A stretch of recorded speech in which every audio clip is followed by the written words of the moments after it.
Ladies and gentlemen, good morning. Welcome to the Connecting EU Insights Winter Edition. My name is Alexio Pico. I'm the Managing Director of the Circle Group, and I'm very happy to welcome you to this new series.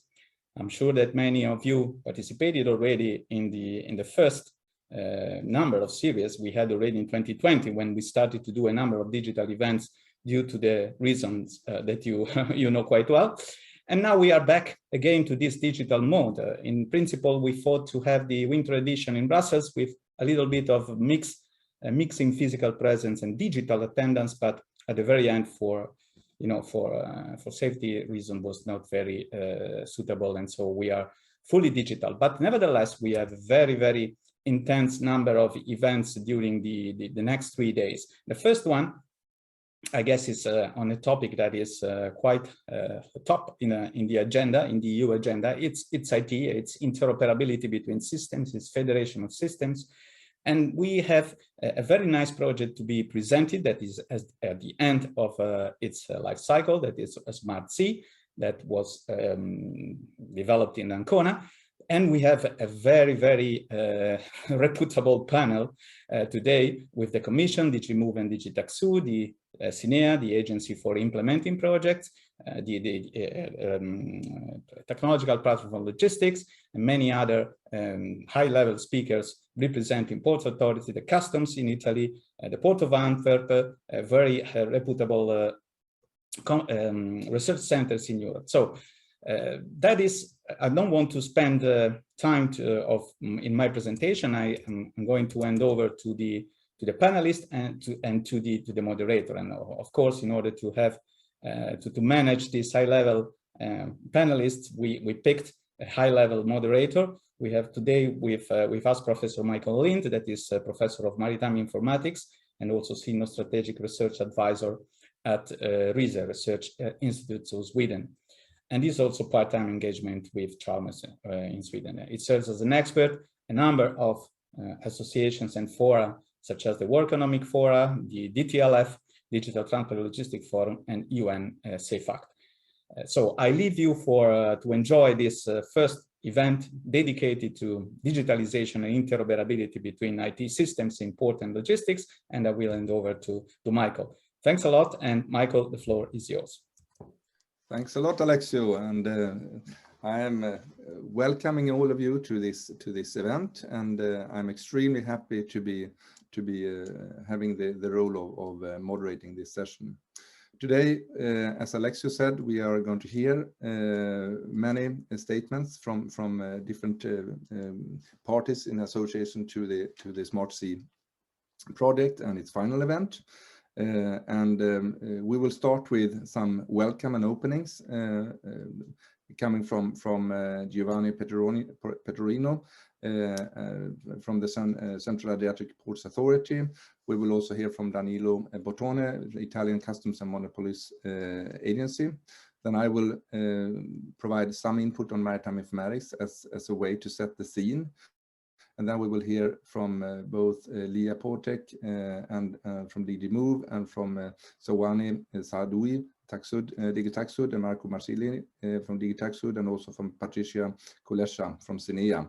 And after this first hour, basically, we will then dig deeper into the Smart Sea project and the perspectives of the player, which I will introduce a little bit further on soon here. So first we have a pre-recorded video from Mr. Giovanni Petrorino, which I think that we should listen into first, from the Central Adriatic Ports Authority.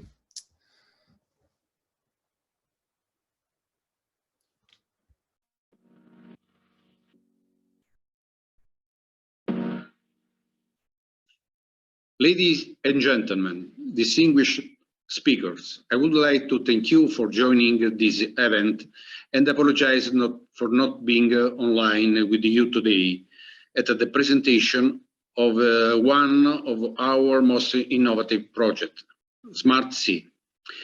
Smart Sea focused on main strategical priorities of a Central Adriatic Port Authority: innovation, digitalisation, and environmental sustainability in the port of Ancona. Ancona is a multi-purpose port with a strong vocation to international ferry traffic, core node of the scanman of the Baltic-Adriatic corridors, and its development strategy is focused on completing the planned infrastructure, increasing efficiency and the sustainability. Smart Sea project, financed by the CEF program and realized in the framework of a memorandum of understanding with the Italian Customs Agency, summarized these three priorities. And it's one of the first projects in Italy where artificial intelligence is directly applied for the management of port traffic. The project, in fact, allows the virtual expansion of the port areas, improves the traffic flows, and reduces congestion by saving approximately 60,000 kilometers per year of EV vehicle traffic.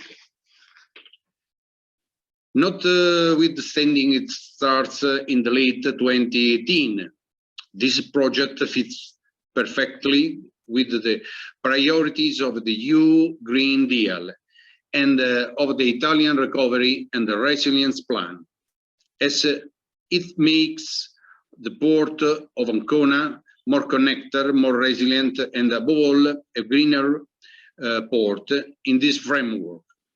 I would like to express the appreciation to Italian Customs and the Monopolies Agency for its support in implementing this innovative project, allowing Ancona to become a front runner in the innovation of port procedures, having been the commander-in-chief of Italian Coast Guard and the Italian Harbour Master Corps, and having contributed to the development of the interoperability of Italian Customs and Maritime Single Window.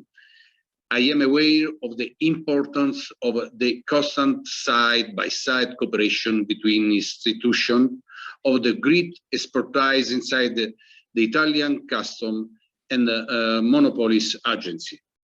Also, I would like to express the gratitude to the speakers of today's seminar for the added value that they will give us by sharing their experience. I am convinced that each progress we achieve as a port manager bodies in this field of innovation and sustainability is a step forward for the whole port community in terms of efficiency and capacity to keep the infrastructure we manage at pace with the needs and the challenge posed by the global market. I wish you for a fruitful discussion and look forward to knowing the result of this interesting webinar. Thank you for all. Thank you very much, Mr. Giovanni Petrorino. And now we move over to the Italian Customs and Monopolies Agency, represented by Danilo Bottone. The floor is yours. Thank you. Hello, everyone. I'm Danilo Bottone, Manager of Organization, Research and Digital Transition Office of Italian Customs Agency.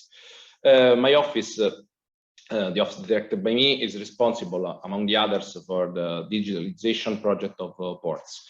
So I'm very happy to participate in this event, and I take this opportunity to greet you all.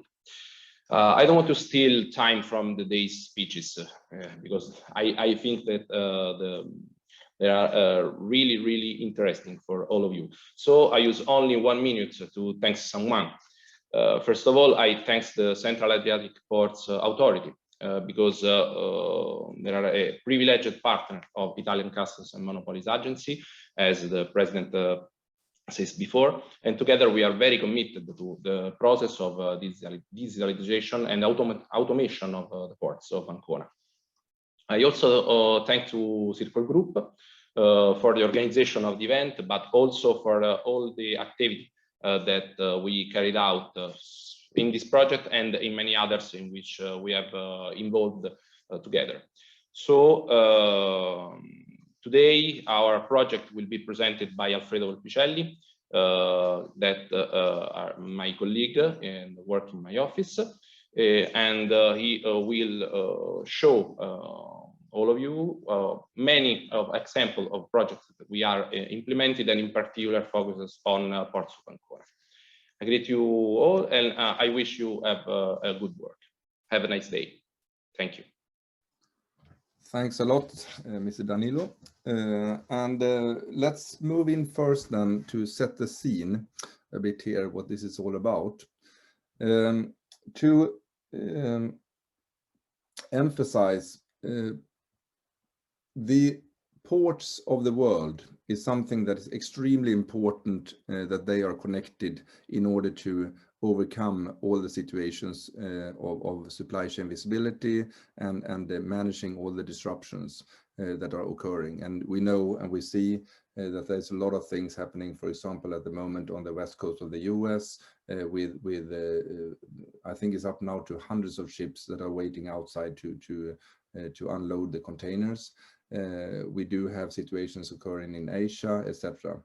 And there are pretty scary reports at the moment where about 80% of the ports in the world are not enough connected, or do not really have enough digital capabilities for being connected.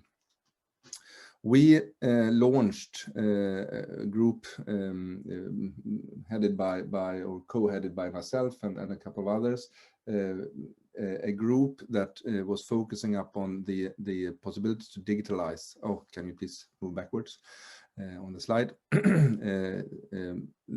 Bringing the attention towards what can be done by digitalizing the maritime industry.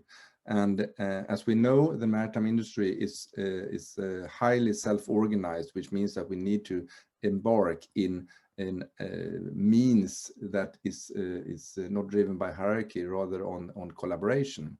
So maritime informatics is an emerging discipline that is responding to global concerns. It is about balancing the organizational capital productivity with energy efficiency, which is a concern that needs involvement from multiple actors. And I think that is what we see in DTLF, for example, and the different CEF projects that are associated to what is pursued within DTLF.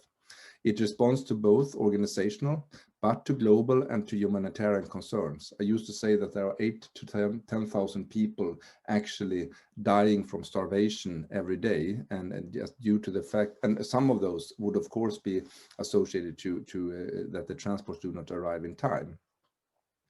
Within this area, that is probably engaging, it is engaging hundreds of practitioners and researchers all over the world. There are basically three focus areas that is put on the table. One is digital collaboration. How can we collaborate and reduce the distances and also work towards more inclusion by collaborating and using digital means? A very important theme is digital data sharing and how the data can be used for enhanced decision making, and also data analytics. And I think that absolutely the two latter ones is at the core of the Smart Sea project. Especially now when we are also looking into how different legal frameworks actually are tapping into this situation. So maritime informatics, that has been acknowledged widely by the industry, is about the application of information systems to increase the efficiency, safety, ecological sustainability and resilience of the world's shipping industry. And is a lot of writings out there if you want to look in more into that. Next slide, please. So what it is all about, and which I think is fantastic that this is done in the port that we're talking about today, is to connect what happens at sea with what happens at shore. And at the end of the day, it is really about providing ports having capabilities of being a sustainable transport node and acknowledging the different windows to different means of transports. At the end of the day, even though that it probably will take 2,000 years, is to enhance the predictability of movements and operations. And a step towards that is to arrive at supply chain visibility. And that is something that is needed data for. The data needs to build up on increased information transparency with direct and indirect stakeholders. And it is really surprising that the stakeholders or the clients of the transport chain is not really screaming more than they do, as they do not really have the visibility that they need. We need to ensure seamless integration with the multimodal transport chain, and we need to assure that we join forces jointly to contribute to this development. Next slide, please. So by saying that, I think that what has been coined for the Smart Sea project is on this information sharing and interoperability among IT platforms together with a uniform legal framework is at the core of something that is of concern for the whole industry at the moment. And this is also what I see as the rapporteur of subgroup 2 for the Digital Transport Logistic Forum, how we need to connect the different local information sharing communities, environments with each other in order to actually arrive at that point. So this is not only about developing the capabilities internally for the port, it's also about developing capabilities to be able to communicate with the outside world. So by that statement, I would like to hand over to Ms. Leah Potek, the policy officer from DG Move, and listen into, and as I know, Leah has been highly involved, and hello Leah, as working on digitalization of transport and documents, and also been responsible for the adoption of the EU regulation on electronic freight transport information, e-FTI, and you are coordinating the work on the preparation of the implementation specification of the regulation. And this is a main stepping stone for the EU Commission strategic goal of rendering transport paperless by 2030. So very exciting to listen to you, Leah. The floor is yours. Thank you, Mikael, for the introduction, and good morning, ladies and gentlemen, dear colleagues. Mikael indeed has already given the introduction even to my presentation. Thank you very much, Mikael. This is, I hope I'm trying to also share it. Just a second. Share. It should be coming on your screens. Yes, we can see it. Thank you. So this regulation was adopted last year and also came into force, but it will also only start applying as of 2024, 2025, as I'll explain a bit later. And as such, it will not be applying to ports, as I was also explained, but it will certainly ensure that the information that is needed on the movement of the goods, either before the goods are reaching the port or when the goods need to leave the port and move towards the EU hinterland, that this exchange of information takes place electronically and in a most efficient way. As Mikael already noted, we consider it is an important stepping stone in the efforts to support the digital transformation of the transport and logistics sector. And the main aim is to allow economic operators to move the goods without having to also move paper along those goods, which many of those of you that are involved in this know that often the amount of paper carried along with the goods can be quite high, and also that needs to also be transferred along with the goods to be processed, and other papers may be taking over, and so on and so forth. So the main aim of this regulation is to allow the economic operators to exchange the information electronically, and in particular when it comes to the proving compliance with the rules that apply on the EU territory, both stemming from the EU level at the national level, when it comes to the movement of the goods. At the same time, we hope that this will also allow for improving the visibility across the supply chain, because we're setting standards for the exchange of information for the business to authority exchange, but that should also encourage the use of this information for the business to business exchanges. And as I noted earlier, this initiative, while it does not apply to ports, and the information that needs to be reported for complying with maritime formalities requirements, or with the customs ones, the initiative will actually try to complement both the maritime single window environment to deal with maritime reporting, and the e-customs systems with deals with customs declarations, in order to allow the economic operators, therefore, to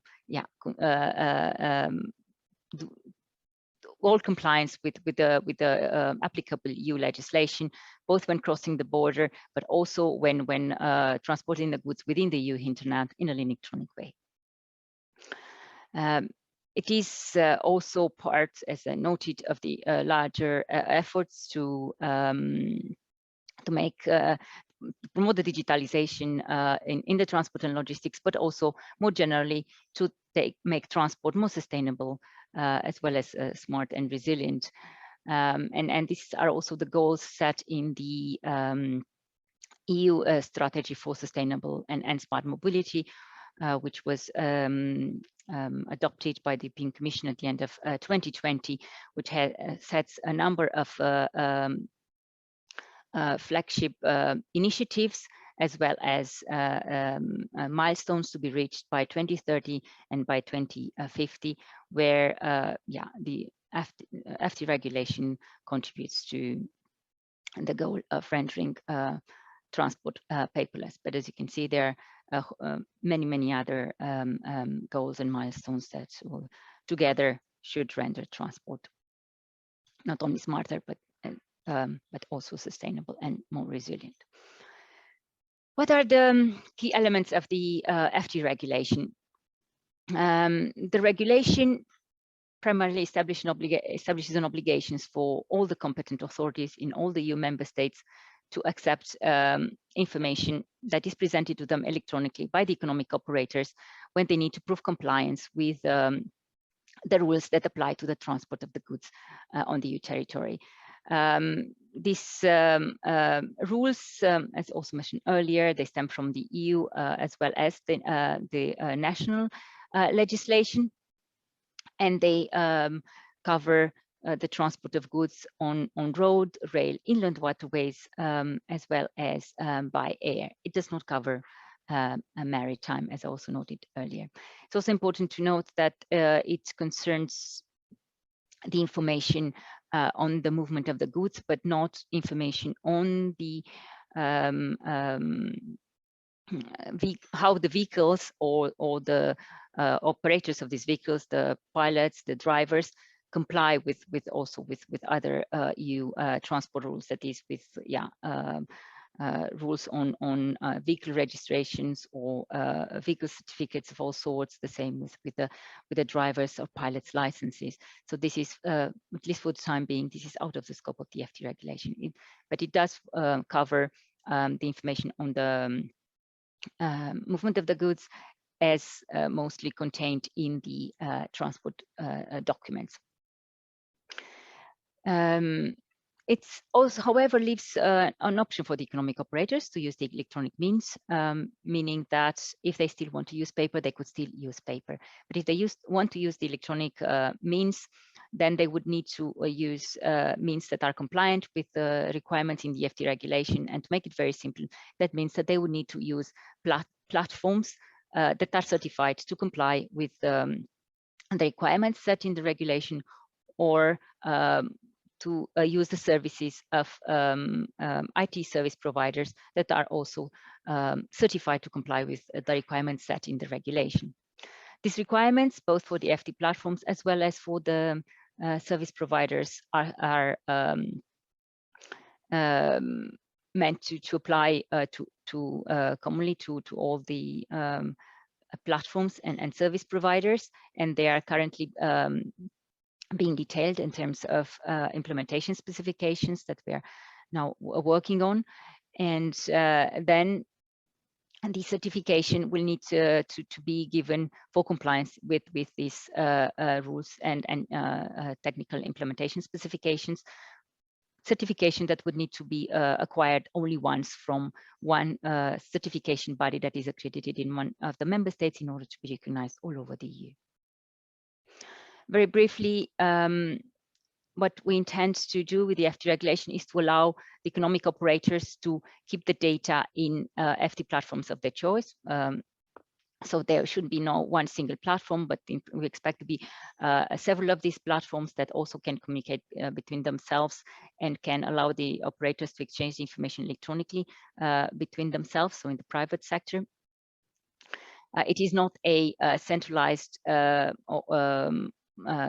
database or a single window that you might be more familiar with for customs or for the maritime single window, but rather the data will stay at the source with economic operators in their FT platforms of choice, as noted.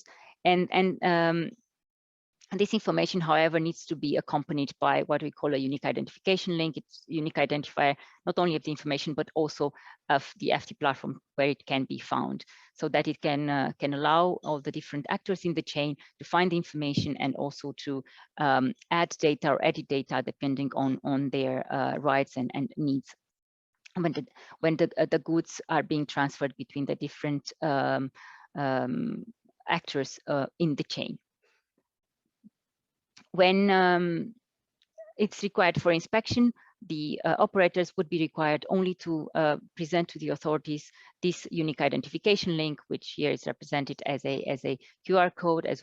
This should be actually able to be read easily by the machines of the authorities, who then should be able to directly retrieve the data from the FT platforms of the source.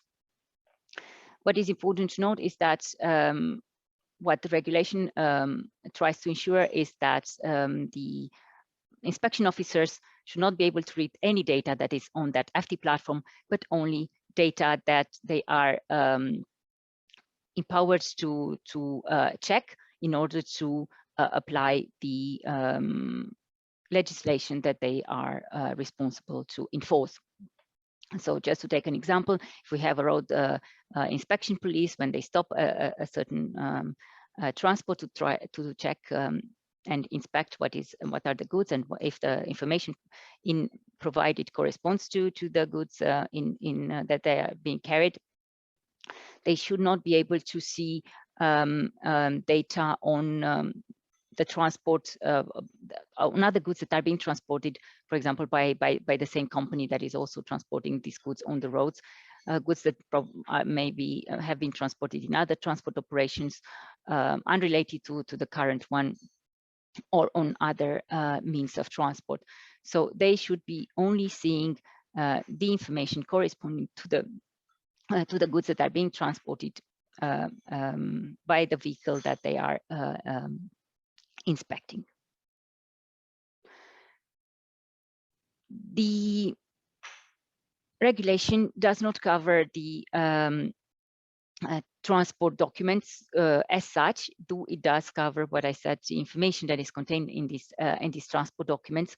So we are not, even if currently the economic operators are used to carrying these transport documents like the CMRs or on road, or the CIM for rail, or the bill of lading for maritime. This information is in these transport documents is not covered. It's covered by the FT regulation, but the regulation does not cover the use of the contracts, these documents as contracts, because they are transport contracts. But so the regulation does not cover the validity of these documents as contracts, but rather as sources of information to prove compliance with the applicable rules. However, what is important is that we hope that as the information stored on this as contracts, if it's stored on the FT platforms, then it can also be accepted as valid if needed whenever is required, also to be used as a contract. So, for example, if there is an issue with courts, or for example by banks, if they need to have it as proof to issue, for example, the payment for the goods that are currently being transported.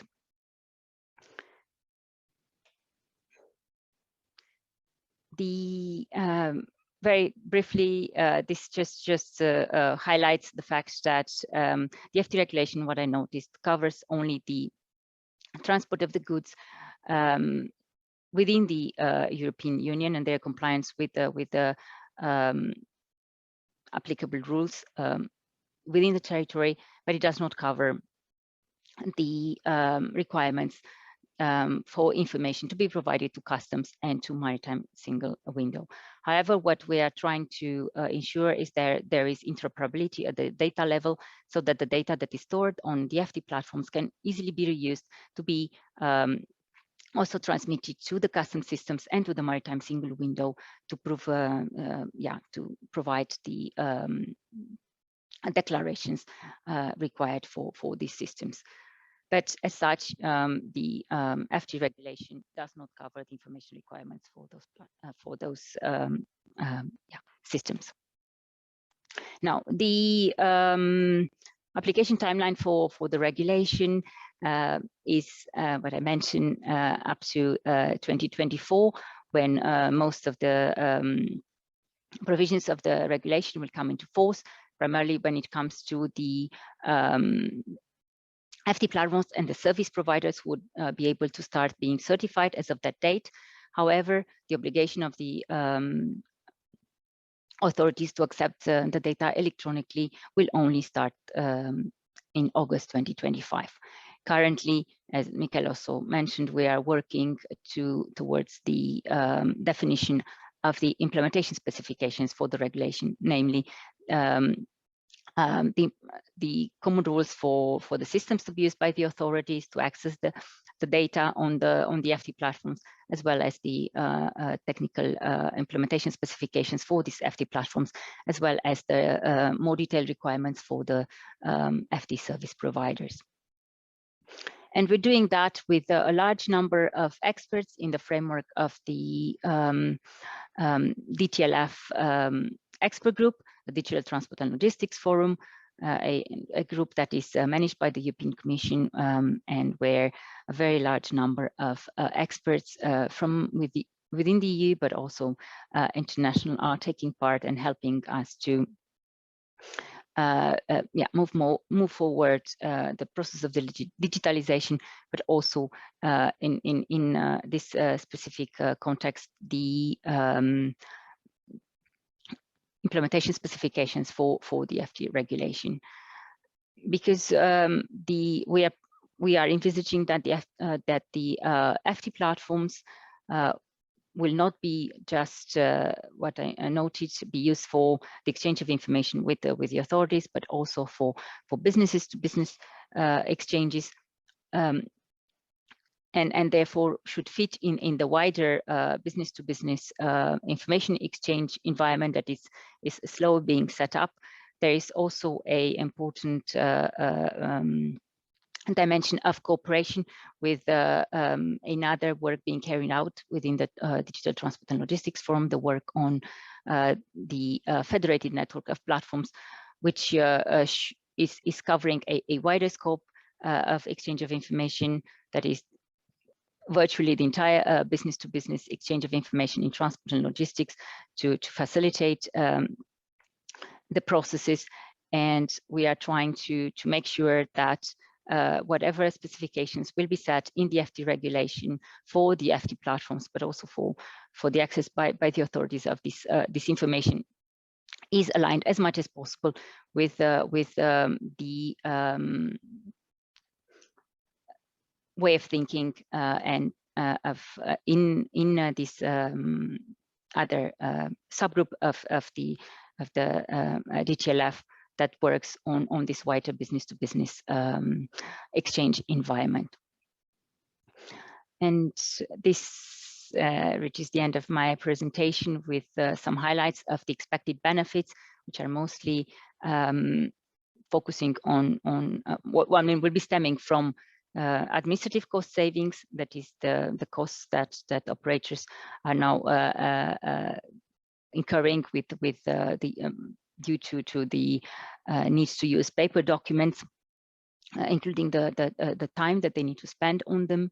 So you see they are in the range of tens of billions, calculated over the next almost 20 years altogether.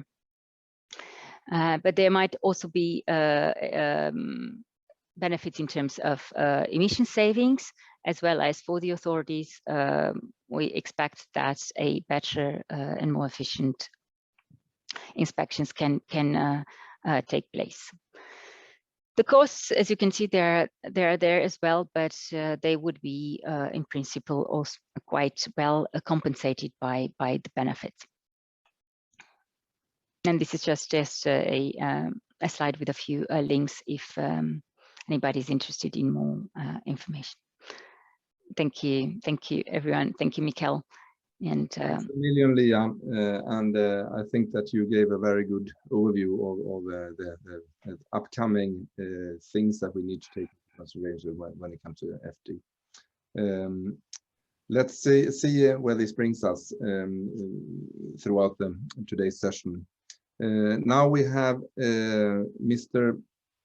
Sahune Sadoui, I hope I spelled it right now, who is the head of the sector for electronic customs project management at the European Commission DG TAXUD, dealing with custom business matters.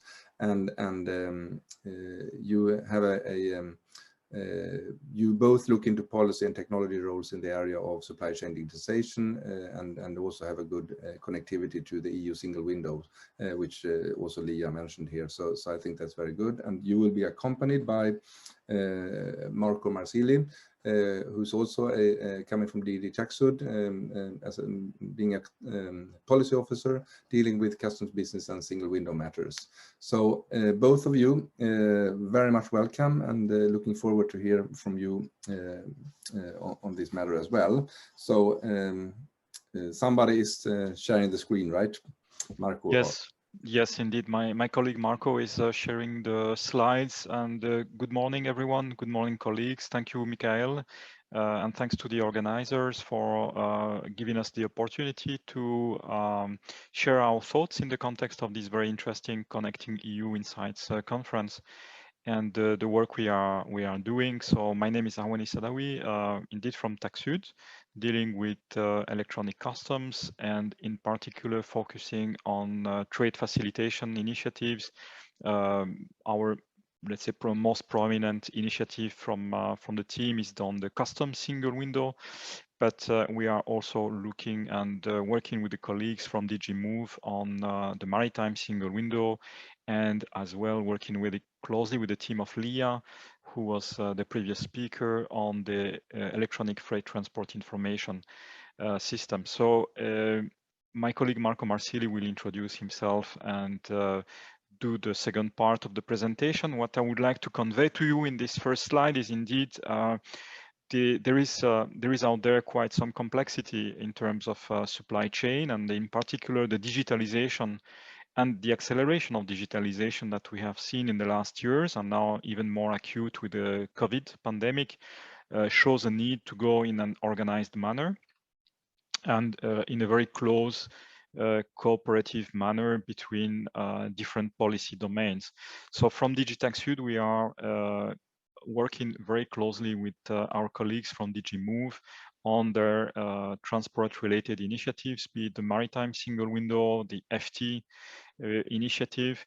And the slide you can see here shows that whilst there are different initiatives, there are common building blocks or common strategy indicators in order to ensure a coherence for the overall initiatives.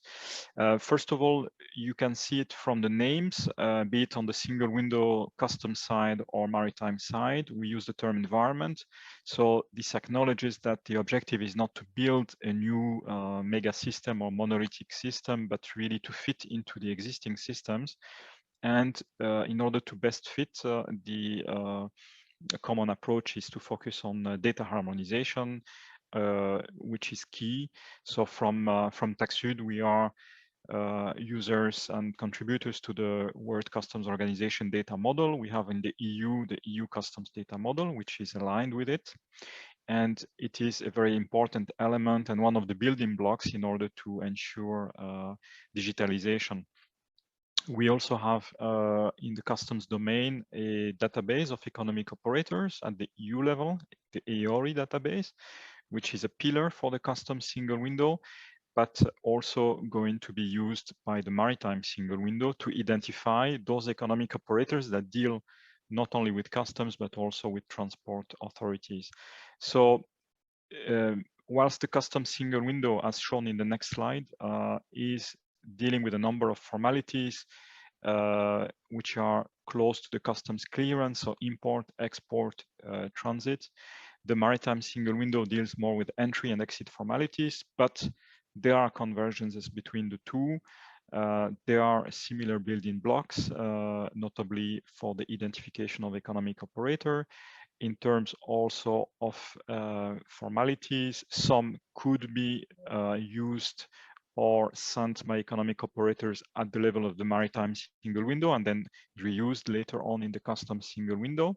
So the key message I would like to pass on is that from the Commission, not only between TAXUD and MOVE, but also across the services, we are really trying to look at the trade facilitation and the relationship between traders and authorities across the board, in order to ensure that some key principles are put in place, like the once only principle, the reuse of data as much as possible across systems, of course, in line with data protection regulations and other frameworks, but in order to ensure that those concepts are being put in place. From the customs single window, we are progressing in the legislative side as well of things. We are now having a proposal that is discussed between the co-legislators, the Parliament, the European Parliament and the Council of the European Union, which is at kind of rather advanced stage. And we hope for an entry into force by early 2022, which should then pave the way for even further integration of activities at the digital level between authorities at the border dealing with the customs clearance. And the objective is really to progress in that front for the benefit of trade, in view also of establishing a single channel of communication at member state level between traders and authorities dealing with clearance, in view of also giving more transparency, more feedback to the traders about activities performed by authorities, which somehow can happen a bit in the background. So those are a few messages I wish to share in the context of this very interesting seminar. Of course, we are also looking at the technological component of enforcing those different policies. We have been very active from TAXUD in looking at new technologies like blockchain, which is very promising in the way it could provide further trust and facilitation in the exchanges between traders and authorities. So that's what I could share as overall context, and then I'll let my colleague Marco present from his perspective on more substantial elements. Marco, please.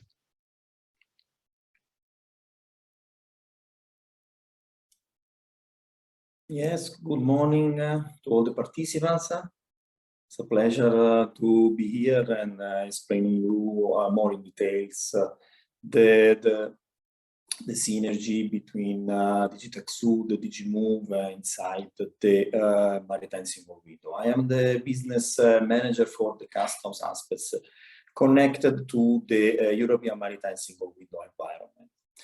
Just to introduce you that inside the Maritime Single Window environment, the trader will have the possibility to lodge several custom formalities that you see here, from presentation, notification, temporary storage, custom goods manifest inside the proof of union concept, and also formality at exit, like re-export notification, exit summary declaration, and exit notification. So all these interconnection is based on the excellent collaboration inside the Commission between DigiTaxud and DigiMove. For sure, in organizing the meeting to include all the stakeholders in the discussion, like a trader representative, experts from the member states, and also other DGs involved in the developments, like DigiDigit, and also EMSA, the agency, Maritime Security Agency, that is work in strict contact with DigiMove in the Maritime Single Window environment development and implementation. Of course, we share among us a lot of best practice that is already implemented in DigiTaxud for the custom system, and these will help to have a unique approach for the external stakeholder, for the traders, and as regard the user access management, as well as one said, the data management and the maintenance of this data, and also some of the common structure related to the message that customs could be accessed through the National Maritime Single Window. So it's important, this aspect, for collaboration inside the public administration, inside the Commission, but as well for the member states. And also internally, we have a lot of discussion with the other project manager, with the other systems to be built in EU, already built, or to be updated soon according to the UCC. I'm speaking for the integration with the custom goods manifest, digitalization, with the export system, and also with ICS2 team on the ENS information to be reused also in the Maritime Single Window environment. So this is just a diagram including the IT architecture of the Maritime Single Window and the connections with customs. You see that this is a very integrated environment in which there are components for the Maritime Single Window environment in respect of the traders that have different options to lodge their formalities to the Maritime National Single Window that act as a single window, based on a reporting interface model that is standard because it's developed by the Commission, and DigiDigit we develop under the specification and functional technical requirements provided by DigiMove and DigiTaxud. And then the Maritime Single Window environment, the core system, will exchange all the relevant information towards the other national authorities that are behind the single window. And one of these, of course, is the national customs system, because as you see before, there are 8 formalities that could be, the trader could be lodged through the National Maritime Single Window, and that will be transmitted directly to the national customs system. And all behind there are all the relation or the connection between the national customs system for national system at entry, national system at exit, also exchange with information from other member states. But as Zawani already said, there is also the ORI repository that is a central system that is also used by the trader when they is recognized in the access management system, because we agreed, DigiMove, that the ORI will be the unique identifier for both customs traders and maritime traders. So when formalities from both domains are lodged, the identifier is unique and well recognized also inside the custom domain. So this is very important, because show you the need of interoperability among such systems. This is the base for the exchange of information, and also the base for being only one as a commission, acting a commission, and also member states authority. So the authority act as one in respect of the traders' needs for facilitation and reducing of the burdens. So what is an element to permit, to allow all these exchange of information among the public authority and in respect of the needs of trader to submit formalities, is the harmonization of the data behind. So in the maritime single window environment, the specific maritime single window environment data set is to be defined. Soon a delegate act will be published on the official journal, and there are different elements coming from the EU regulation and also international standards like the IMO for maritime, but also WCO, that is the base for the EU CDM. These data sets, including also the customs data concerning date formalities that I shown before.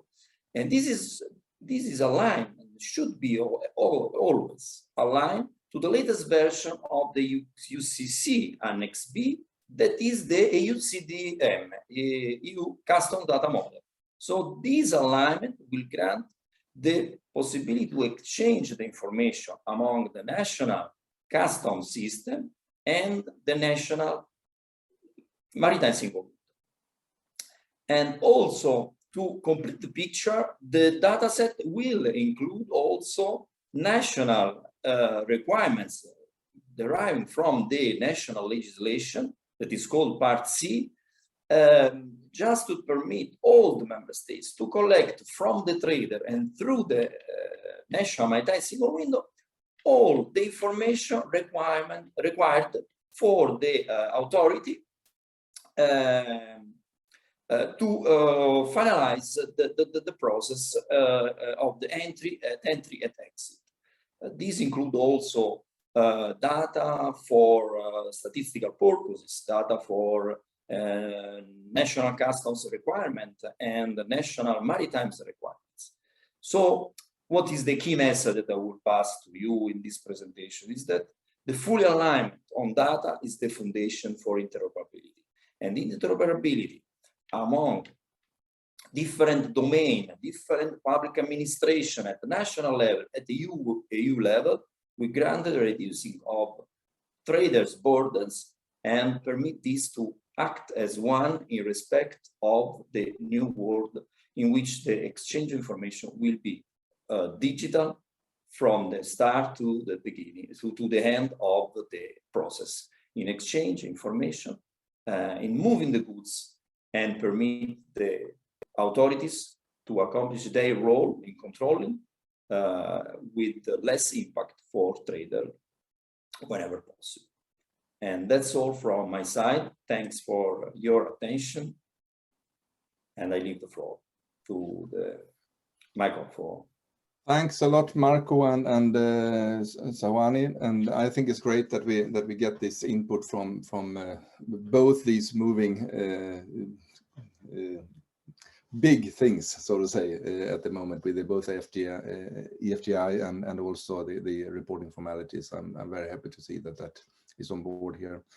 We will now dig into the Smart Sea project and listen to both the Central Adriatic Ports Authority and also the Italian Customs and Monopolies Agency, and also see a video. And first out will be Guido Vetturell, who is the head of development, promotion, and the promotion unit of the Central Adriatic Ports Authority, which is a public body managing Ancona and the 5 main ports of the Central Adriatic Italian coast.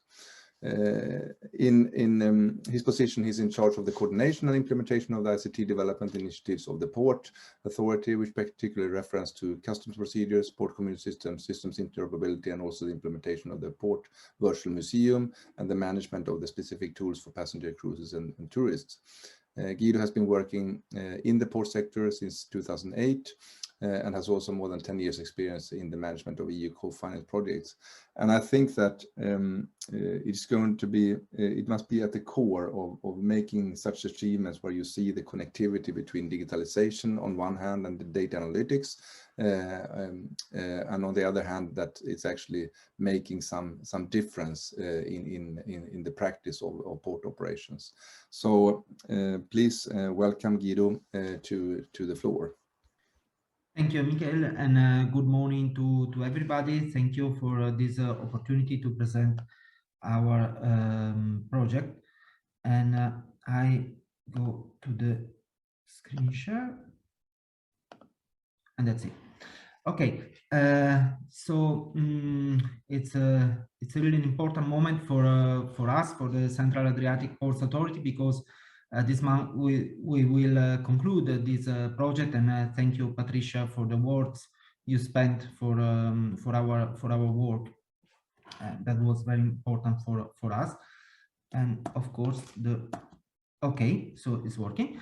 Michael already gave some insights about the Central Adriatic Ports Authority. The time is running, so I will cut my presentation. These are the area we manage and the 6 ports we deal with, and the peculiarity of the port of Ancona. Ancona is a key node for the motorways of the sea in the EUSAIR area, so the area of the Adriatic and Ionian macro region. Really, we are a port for Europe in terms of ro-ro traffic, because our traffic is spread all around the European continent, and on the other side towards the Eastern Mediterranean and Black Sea. In particular, the Adriatic area has all international ferry lines, and we have a fully EU traffic. The main line is the line to Igoumenitsa and Patras, so to Greece. But then we have lines to Croatia, so we are inside the EU customs union, but outside the Schengen area. Plus we have the traffic with the neighborhood country like Albania, close country like Albania, outside the EU and outside the customs union. So and this is a traffic that is growing very, very fast. You see, in a few years before COVID, we had a growth almost 185%. So we face this kind of traffic, of European traffic. You can see it in a very narrow port, very close to the city. So we have problems in terms of congestion and organization of the port spaces and port areas, and we need to really optimize our activities and our work. So we try to improve it by bypassing our infrastructural weakness in terms of space, and ensure a proper environment for the security of controls. And in 2018, thanks to the strong cooperation with the Italian Customs and Monopolies Agency and of the command headquarters of the Guardia di Finanza, the Italian Customs Police here in Ancona. We started this pilot activity. So basically, we tested the moving out of the port or out of the customs area of the control of the customs parking of the area devoted to the customs control in an area named Scalo Marotti, close to the port. You see in the picture, but anyway, nonetheless outside the customs fence, the customs border. So that's the really innovative action of the project. And to support the control of this transfer, we decided to put in place an artificial intelligence system able to control the cameras, a circuit of cameras from the gates of the port, linking the terminals to the road traffic and to the Scalo Marotti custom facility.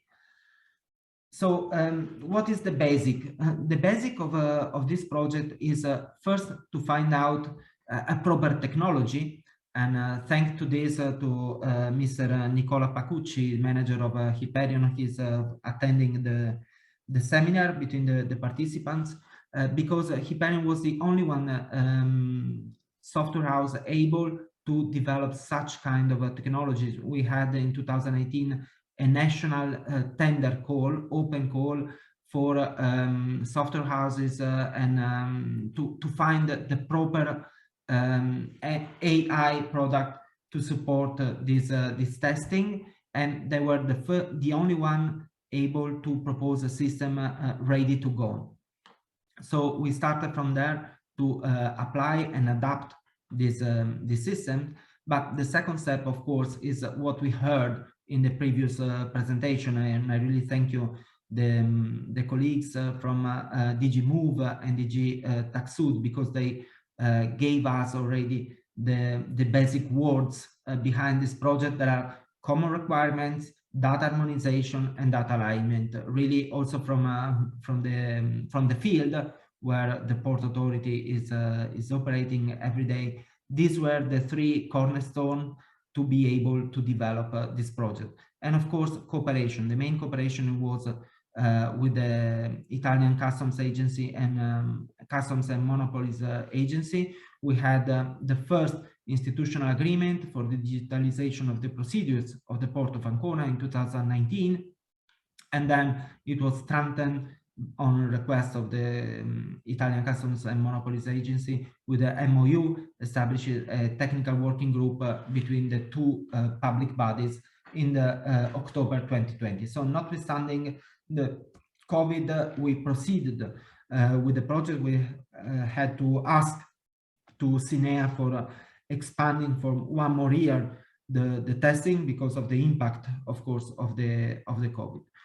What is the advantage of the software we selected of this artificial intelligence? The capacity basically is to perform in the same time several activities, avoiding that specific staff is devoted to them. So in particular, surveillance and monitoring, traffic flows management, safety and security application, and then most important, the share and the management of the data, plus a potential in the future, a potential further activity, disaster prevention.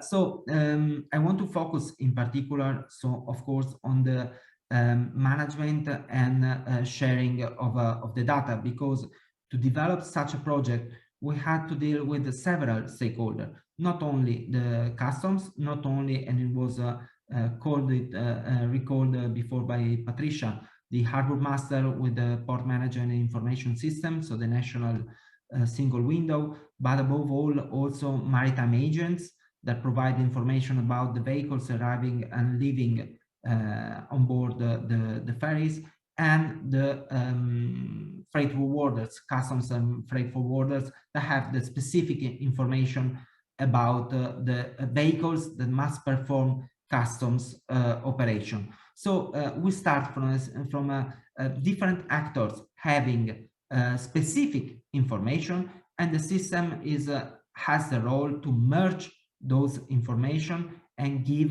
the comprehensive awareness to the authorities and also to the private stakeholders for the part related to their competence. So to do so, we linked the Atreyu artificial intelligence system with ADSP, so a specific software for the data sharing that we developed, and where we have the core of the interoperability with AIDA, and also a basic for the port management and an information system.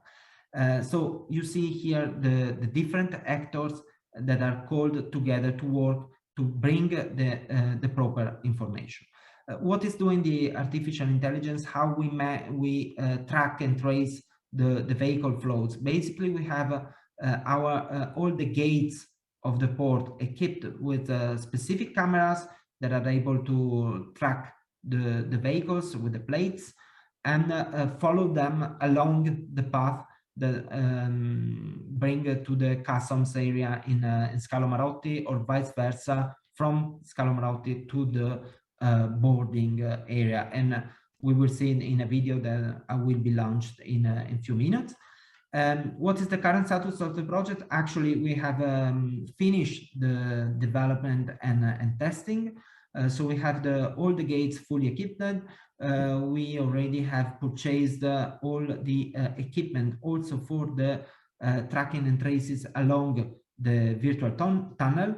We have completed and tested at the end of November the wrapper software, and now we are in the training phase before entering in the full operation. So we really at the very last moment, but we are able to comply with the deadlines of SINEA, of the tender contribution, of the contribution from the EU.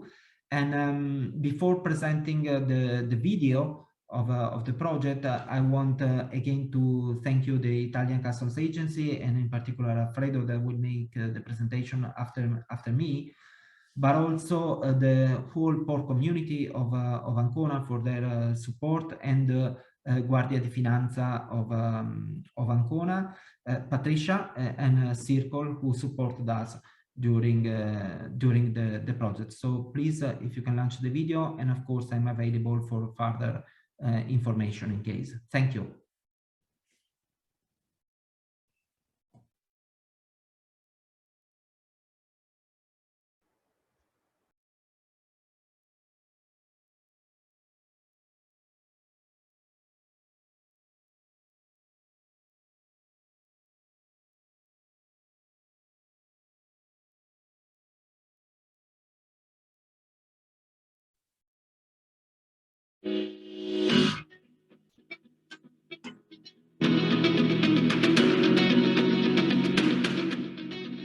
Innovation and sustainability are the strategic priority of the whole Smart Sea project, the innovative ICT action led by the Central Adriatic Ports Authority, implementing artificial intelligence algorithms to manage the flow of heavy vehicles inside the port of Ancona. Smart Sea develops as part of the digitization process of the port of Ancona, with the aim of improving the quality of the traffic of heavy vehicles in transit on the international ferry lines, embarking and disembarking operations, security checks and customs clearing procedures, and to develop a sustainable, suitable answer. The Port of Ancona is one of the main Italian infrastructures for short sea shipping flows and the main terminal of the motorways of the sea in the Adriatic-Ionian basin, guaranteeing connections between the European regions of the Eastern Mediterranean and those of Central Northern Europe. It is in fact core node of the Scandinavian Mediterranean corridor and the Baltic Adriatic corridor. The road-sea combined transport in transit through the port of Ancona exceeds 6 million tons a year.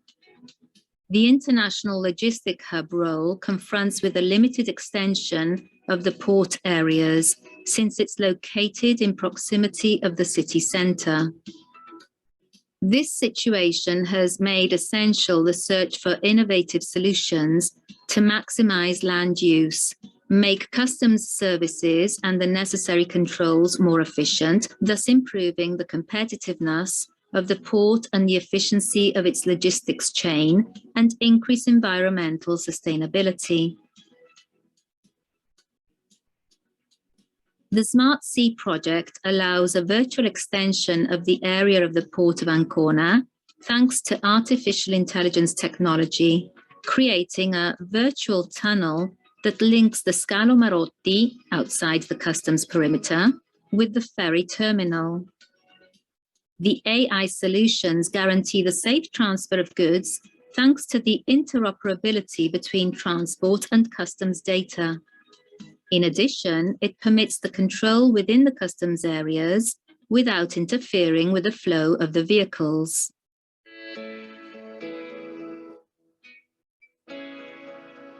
Case 1. Heavy vehicles disembarkment.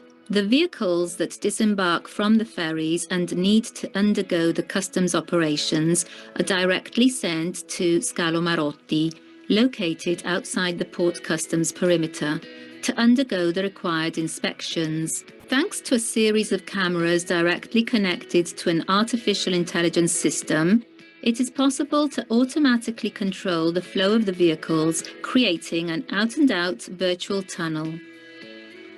The interoperability of the data flows between the Smart Sea and the Customs Agency Information System AIDA also lets digitalize the customs procedures, making the checks more efficient and reducing the timings to resume the journey. Case 2. Heavy vehicles embarkment. In a similar way, the vehicles that must embark on the ferries and undergo the customs operations directly enter Scalo Marotti for the checks, and after the required verifications, they can proceed towards the embarkation dock, passing through the virtual tunnel, which is monitored by the AI-managed tracking system. Alarm cases. When a vehicle behaves abnormally, either during the transit, either entering or exiting Scalo Marotti, the control procedure generates alarms.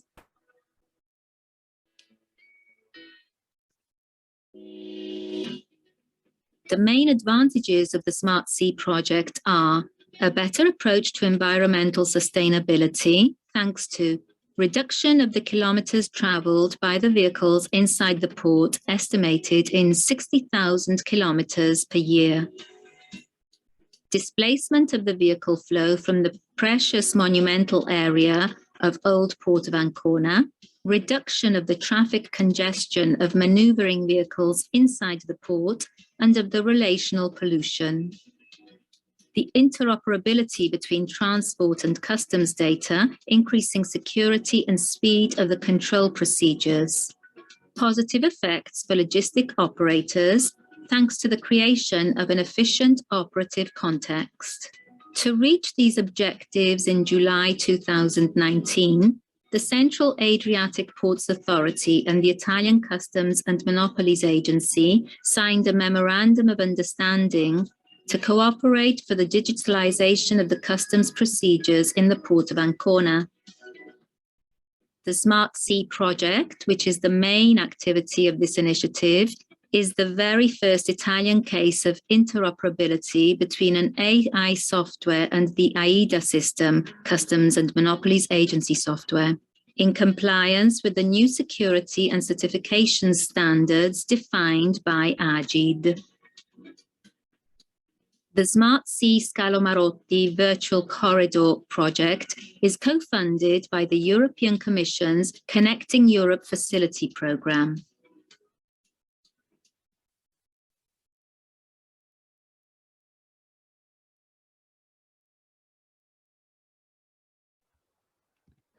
Excellent, Guido.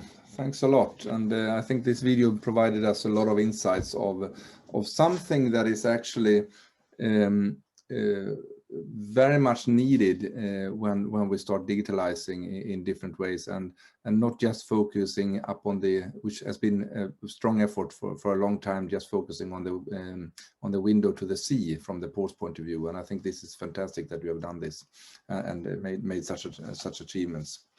So probably Ancona is a city to live in, is what I hear now as in concerns of environmental sustainability. Now I will move over to Alfredo Volpicello, who is the product manager and ICT specialist with 19 years of experience in the ICT sector. He has been working since 2006 at the ICT department of the Italian Customs and Monopolies Agency, with focus on the development of an integration of new technologies in the customs software environment. And I guess that you are highly associated to the Smart Sea project here now and representing the other side of it. So please, Alfredo, the floor is yours. Thank you for the floor. Good morning to everybody. Today I'm going to present the Italian program for the digitalization of custom procedures in the ports in cooperation with the other governmental authorities. In 2013, the Italian Customs started the e-Manifest initiative. And I'm glad to remember that at that time, another speaker present today, my former colleague, Marco Marsili, was in charge for the initiative. The e-Manifest initiative was to manage the pre-arrival of goods from the seaside. The initiative was continually improved with interoperability, with the coast guards, and also with other features and the smart terminal procedures. In parallel, also the fast corridors were implemented to speed up the transport of goods at the final destination. So to close the customs chain in 2017, the agency launched the port digitalization, a nationwide initiative to implement in the ports technology advanced solution for the digitalization of customs procedures. In detail, a rail project is focused on the rail procedures and the port tracking for the other means. Both projects integrate the IoT and the interoperability in the AIDA system. AIDA is our system, is the custom declaration processing system based on the single window, one-stop shop approach. The system elaborates a significant amount of data. It's used to exchange part of this data with the other government authorities.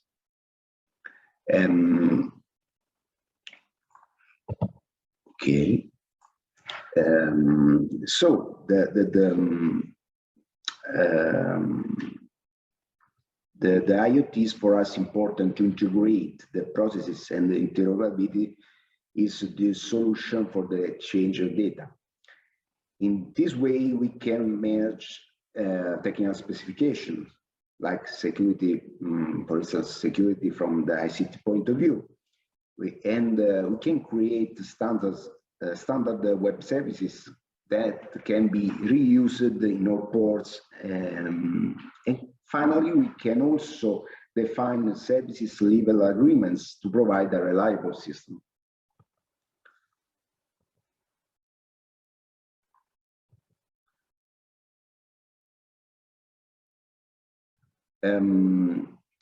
To manage the IoT, link it with the sorry, I have a problem with my okay, this slide, okay. As I said before, Internet of Things is the key to integrate customs and logistic processes. IoT is for us a universal unique identifier that we use for the automatic tracking of vehicles and goods in the port area. We generate the IoT for all vehicles and goods, and phase by phase, we have the customs and logistic information to the IoT. In this way, we eliminate redundant activities and increase the security applied once only principle. to manage the IoT and link it with the master reference number and with the intermodal transport unit, we define with the port authorities nodes, routes, and mission that represent all possible movements of IoT. The real-time data on IoT provide at the custom officer useful information that can be used also for the controls. The Italian ports have features not homogeneous for dimension, structure, typology of goods managed, ICT level. So the digitalization program includes a lot of projects at different status. We decide to divide all projects in 4 clusters to reuse solution and experience already gained. This approach works because now we have a good number of standard solutions that we can apply in port with the similarities. The first cluster includes ports that have a solution developed and operation. The second cluster point out that are the testing phase, the porting testing phase. The third cluster, the preliminary design, in the third cluster, the preliminary design is in progress. And finally, the projects that we are launching in the last cluster. The Bari was the first port that we studied and represent for us the pilot project. Not only we defined the processes, but we also set up a methodology that we apply in other ports. The main web services were developed and the interoperability was implemented. Also in Trieste, we implemented the advanced notice of arrival goods for export and transit, and new web services were developed in order to share some custom data with the Guardia di Finanza. As a project manager, I'm very glad and proud to present Ancona Port project because the good collaboration with the colleagues of Port Authority produced several results.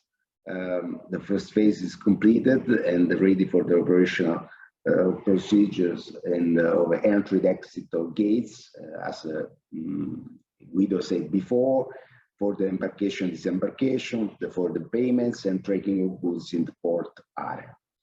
The second phase that includes the commercial area is in progress, so we count to complete it in the next future. But why Ancona is so important for us? Because the artificial intelligence solution adopted by the Port Authority works very good, and they recognize vehicles and goods, and the integration with the IoT gives a powerful tool to our custom officers. Moreover, without provide very technical information, the interoperability developed in this project is a use case certified by the Italian authority for the ICT. The solution adopted can be used not only in the other ports, but also by other administration in the government environment. By the way, the Port Authority, the Italian Customs, and also the other actors in the port now have a tool with more information linked that speed up the movements, improve the controls.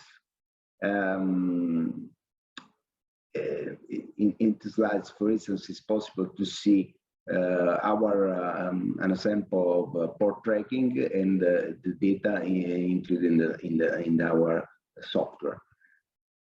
Now I have to say something about rail. It's a project foreseeing the creation of a custom model for the digitalization of logistic information related to the goods in the last railway line.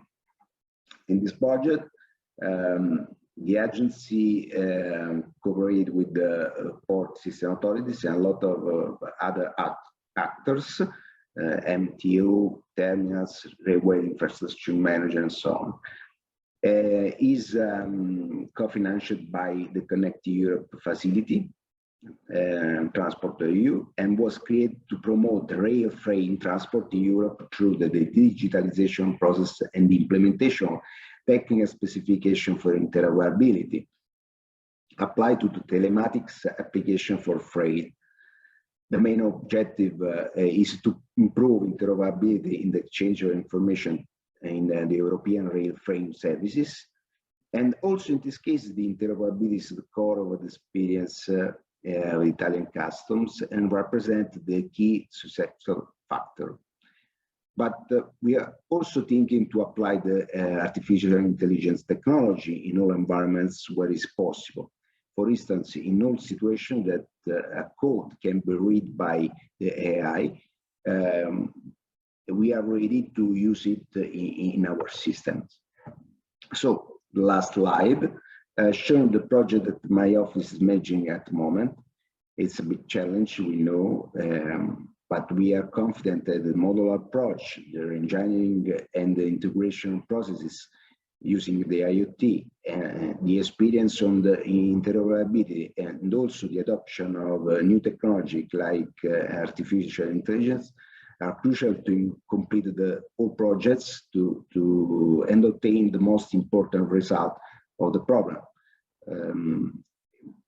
improve the economic performance. This is my last slide, so I return the floor. Thank you.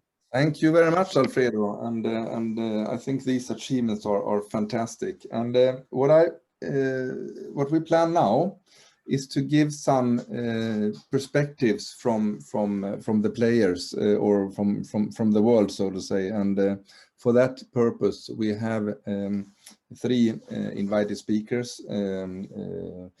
First out will be Fernando Liesa, and then we have Piet Opstelle from Port of Antwerp, and then we have Pablos Basaras from ICCS. And let me then give the floor to Dr. Fernando Liesa, who is the Secretary General of ALICE, Alliance for Logistic Innovation Through Collaboration in Europe, since its creation in 2013, and is also driving the development and the growth of ALICE. Fernando has worked in the field of knowledge transfer and research management linked to logistics and supply chain management for the 15+ years, and for more than 19 years linked to the European arena and institutions as appointed member of the Digital Transport and Logistics Forum, launched in 2015, and the Cooperative Connected Automated and Autonomous Mobility Expert Group launched in 2019, both of them by European Commission, DG Move. And he is also very proud of being awarded the Physical Internet Pioneer Award in 2017. And that's also, I'm very, very happy to have Fernando on board here, because I think that you are doing great efforts in digitalizing the transport chain in different ways. So, Fernando, the floor is yours. Thank you, Michael. Thank you for the introduction. I can see it's a little bit long, but okay, that's fine. And I'm really happy to be here with you today, and also to have the pleasure on following all the presentations in advance. I have prepared only a few slides that I'm going to share with you, and I hope you can see them. Yeah. Then, okay, perfect. So then. I was asked to give the perspective of the logistics, and actually I think some of the contents or the interest from the logistics perspective have been well already addressed in the previous presentations. Particularly, I would like to make a point why data sharing it's so important, and because it enables collaboration and sustainable logistics. And actually, as it was also said, in order to make all these technologies like artificial intelligence, data mining, and all these processes, you actually need first to have the information and data sharing. You can get this into as a basic requirement. So basically, the presentation has the 4 points. The first one is what is the objective, and I think actually I would say the video already answers this question, the video from the project.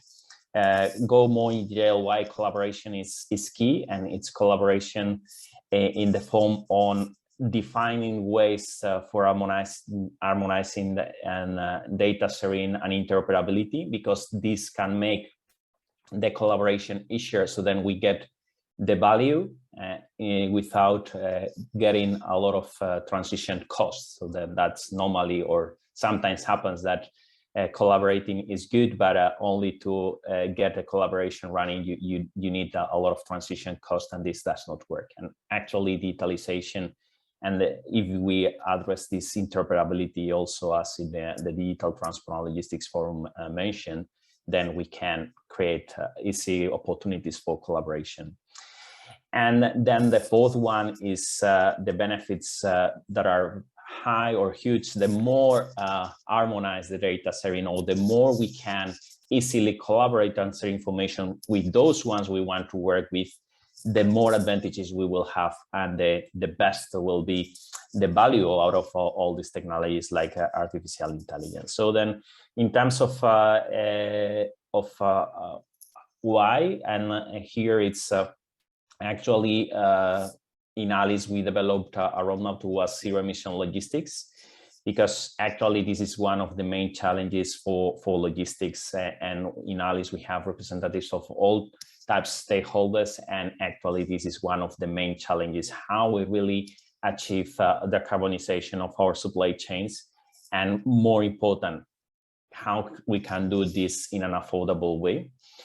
And we truly believe this can only be done through collaboration, working together, because actually we see in many of the cases when we want to transition the assets, the vehicles, the energies, this is not going to be as simple as moving from current vehicles operated with one fuels, with electricity, ammonia, or hydrogen, or whatever, because this means a lot of additional cost in infrastructure, even the operational cost, the capex and opex does not work. We see in Alice there is a big gap between what is technologically possible and economically feasible, and this will take us a lot of time to get those technologies working. So then the only way to make this transition happen in an affordable way is if we really do much more efficient use of all transportation modes, the existing infrastructure and the assets. So those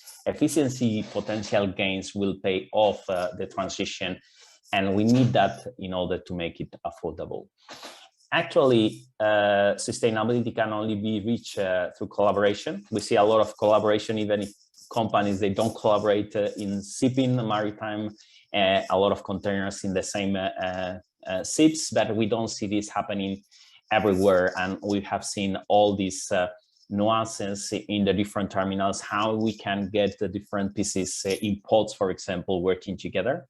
And actually, our vision for the future is really to be able to share and work in more interoperable systems, so then we do a better use of the assets and resources.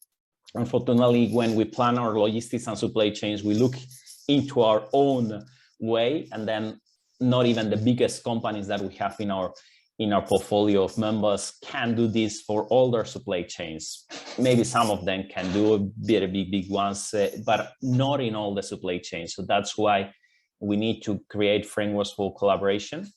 And this can only be achieved through open systems, allowing easy resources and massive pooling of flows. For example, we had an issue when COVID-19 lockdown. We see there were some supply chains who were completely stopped, like automotive, while others were surging. But then it's very easy. You get the resources in those stopped supply chains, and you put them for the services in the others. But we try to do that, but it's not as simple as to move because of the incompatibility of the systems, the digitalization, data inputting to collaborate, and this is something that we really need to work on.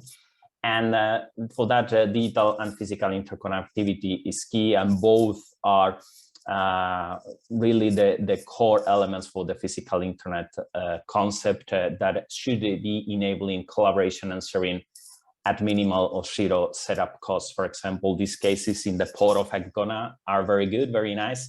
But if we go to the next port, we should be able to put in place very similar processes with almost zero or marginal setup costs. So then we can really take up and scale up these solutions quite fast. So basically, here is the conclusion. Data-sharing interconnected systems are the enabler for collaboration and sustainability, because, as I said before, we need to really achieve being able to collaborate with our regular companies. We collaborate in a more efficient way and more easy way, and also with some potential partners in a more easy way. Normally, we invest a lot of time only to discover if we can really collaborate and it makes sense. So this should not be the case. And that data sharing and seamless interconnectivity of logistics at different systems, it's a major hurdle we have here. We have a lot of silos in terms of systems, and we need to create interconnectivity between those silos. And I think there are many industry initiatives in the different sectors trying to work on standardization, interoperability, and ways to work on that. And we are really supporting on all that, because we truly believe this can get us to a point in which we can much more easily share and use free capacities in the different networks. We can consolidate transport seamlessly and make better use of the resources. For example, in ports, with all this information you are gathering, then you can envision better ways on how you organize and process the different operations you need to work with, and then we can work on that, and really the realization of all this needs to come with more open source and data and protocols, open standards, open APIs, but that are shared and agreed. So then another example is that now our members are going into this ECMR, and they see they need to work with many companies, carriers, and each company is telling them we can work with our ECMR. But then to go work with that, they need to do as many integrations as ECMR companies they are working with, and that's not convenient. That's not going to work. They cannot work in this way. They need to find a way to connect for one particle process independently of the vendor quite easily, and this is actually the way forward. And then actually, when we have this easy collaboration, this easy connectivity of the systems, we can have a level in which we can get information from those ones we want, or we are allowed to get that. And there is where more and more these technologies like artificial intelligence will play a more important role, because the value added they will bring will be for sure much more. For example, in the case of all the processes that were developed thanks to artificial intelligence in the port of Ancona, if this could be replicated quite fast, then of course this would be a trigger for more development in all these algorithms to make it work. And that's all on my side. Thank you, Michael. And you can get in contact to us. We think Alice is the place for collaboration and innovation in logistics. We have many companies a part of our platform. And as we said, if you want to go fast, go alone. But if you want to go far, we need to go together. Thank you very much. Thanks a million, Fernando, and very happy to have you on board. For all of you that are visiting this session or this event, we will have a discussion on these statements following after two presentations that are coming now. So feel free to pop your questions in the chat as well. So next up is Piet Opstaleh, which comes from the Port of Antwerp, and I'm very, very happy here also, because I think that Port of Antwerp has been very pioneering in promoting open innovation, and Piet is an innovation enablement manager for the Port Authority, and one of the drivers of the digital and innovation transition in the Port of Antwerp. I think that you, Piet, you are a true pioneer in trying to push the open collaboration that is necessary to come to a better position and development of the maritime / supply chain sector. So Piet will tell us a little bit about building the port of the future in Antwerp. So the floor is yours, Piet. Yeah, thank you, Michael, for the introduction and the kind words. Dear audience, it's also a pleasure and an honor to be here. It's always a pleasure to present what are we doing within the Port of Antwerp. So I will show you a few slides to support my story. And I will give you first introduction on, is this a presentation notes? No, not yet. Just a second, please.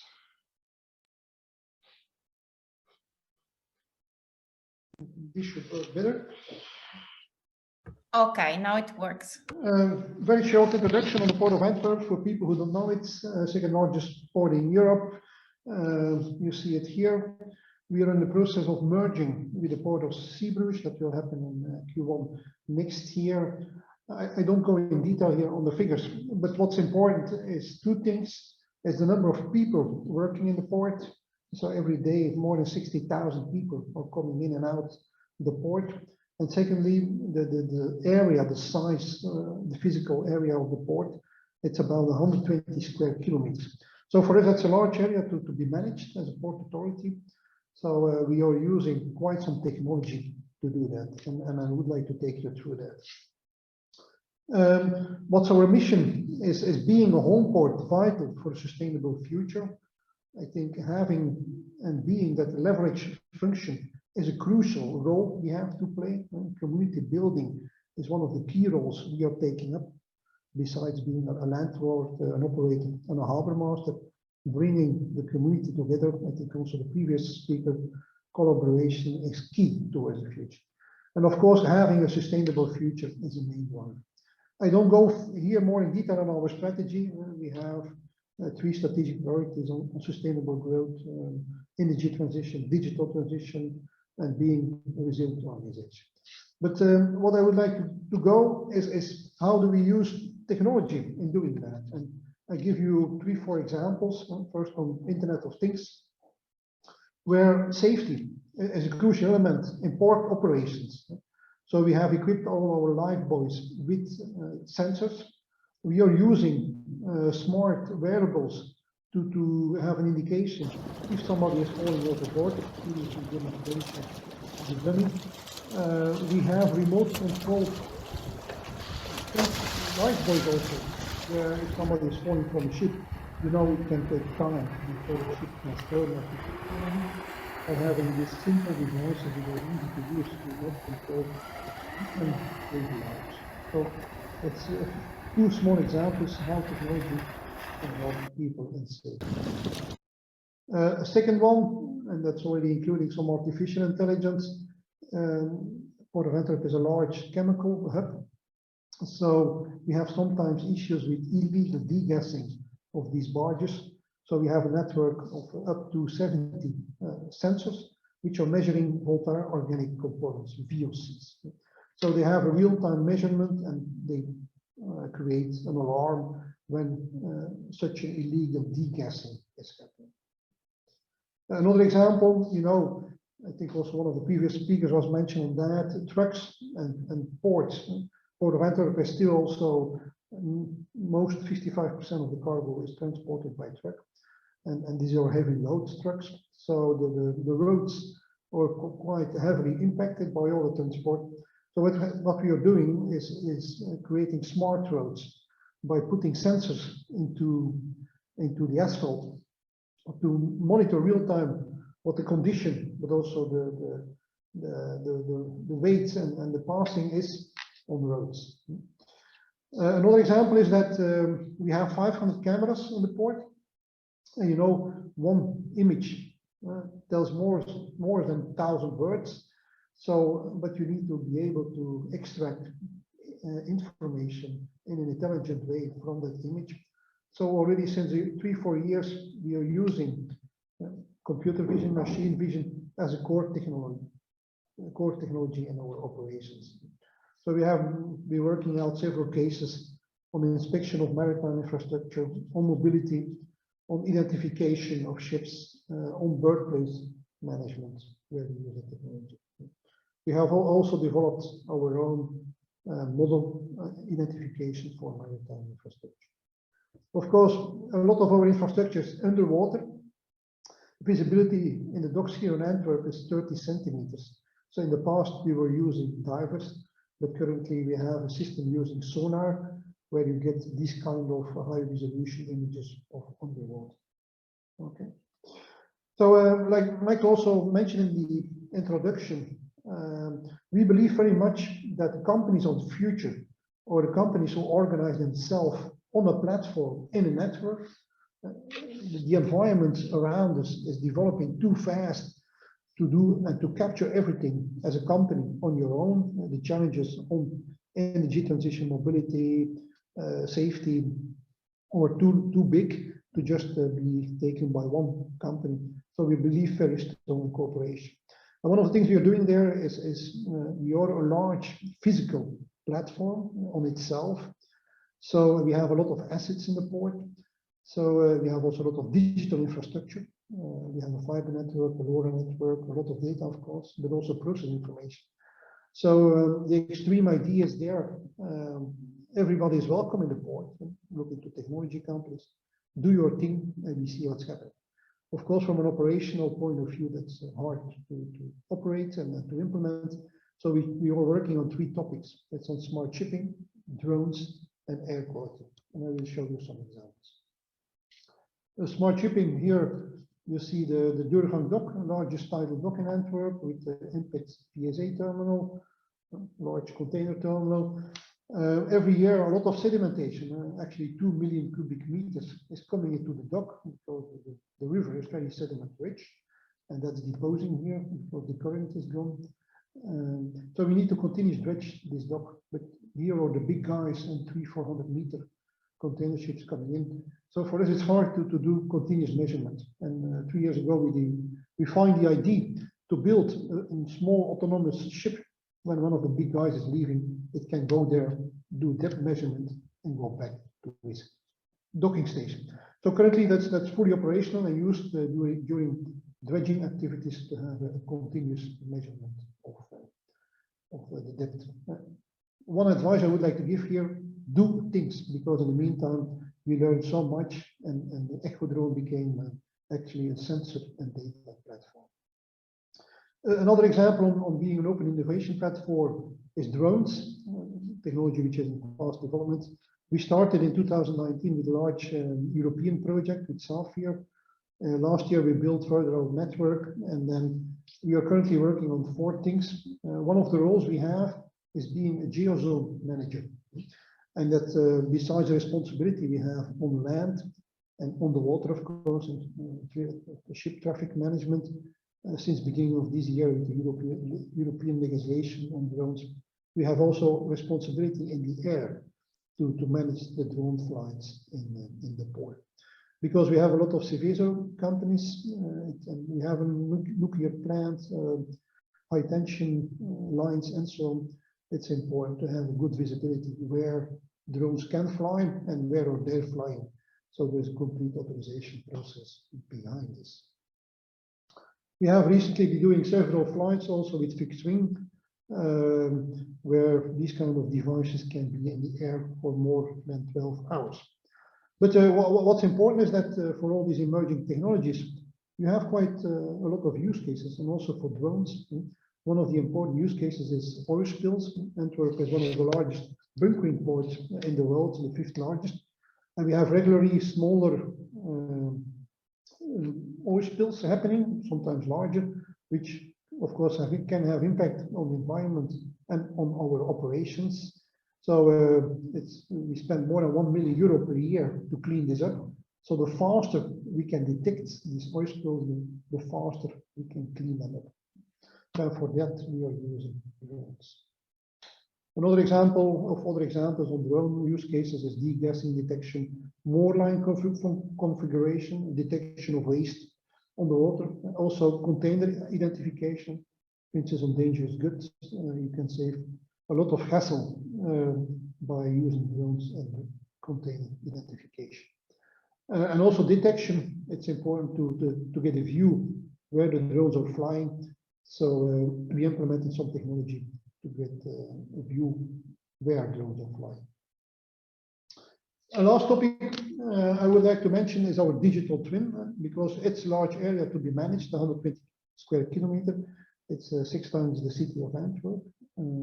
Here you see a very nice picture of almost 100 years ago. It's the World Expo in Antwerp, 1930.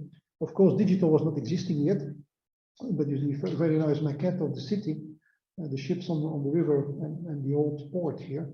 But in the meantime, a lot has changed, and actually since 2017 we have been building our digital twin Apica, where in 2018 we developed the concept. We did some testing and collection of user requirements. And by the way, also here we have been identifying in the meantime more than 130 use cases. And currently the system as such has been implemented with already 5-6 operational use cases. I will show you a small movie on that to explain what's all about.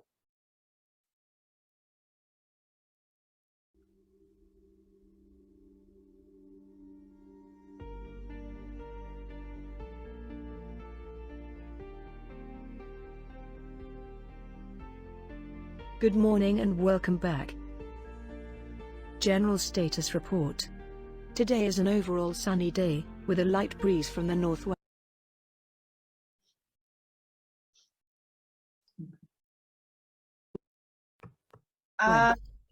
Port traffic is busy as usual at this time of day, with 221 barges and 180 seagoing vessels in port. We're expecting 95 new arrivals and 73 departures today. Road mobility is within efficiency norms. There are 2 INOS quality alerts and 1 ongoing event. Would you like to investigate? At 8:51, INOS 22 detected possible hazardous compounds. Analyzing. According to historic wind data and ship tracking, a possible cause might be the chemical tanker My Fair Lady. Would you like to collect an air sample? Please select available UAV. Calculating flight trajectory.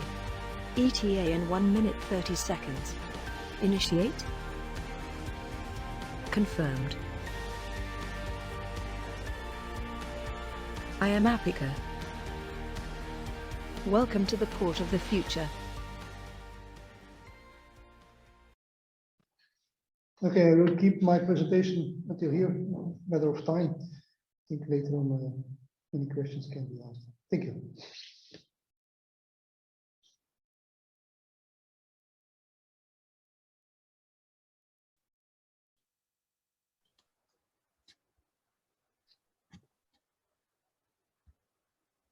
Back to you. Yep, thank you. The screen was frozen a little bit here. I don't know, just so sorry for not coming in directly. Thanks a lot.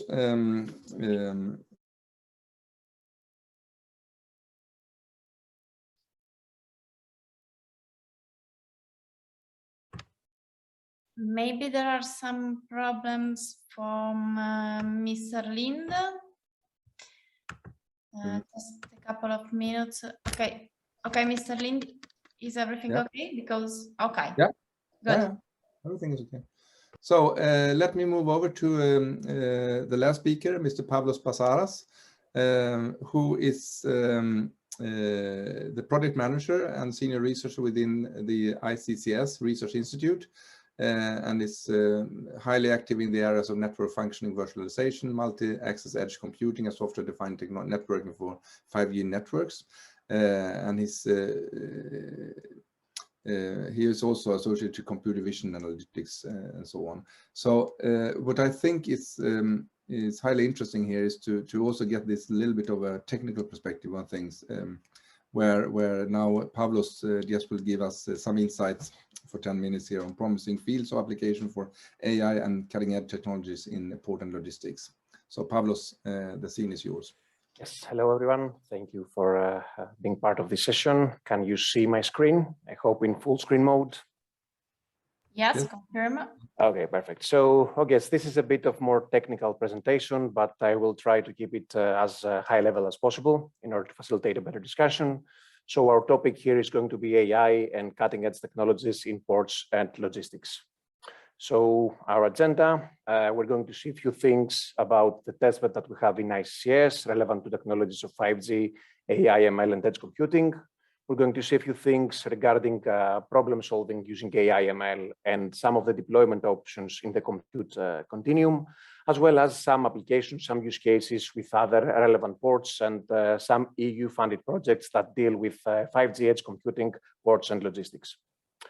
So this is just a snapshot of the technologies that we use out at our testbed. At the left-hand side, we see our cloud and edge system. And when we talk about edge technologies, their advent come hand to hand with the advent of virtualization technologies as well. And when we talk about virtualization technologies today, we understand them as virtual machines or as containers.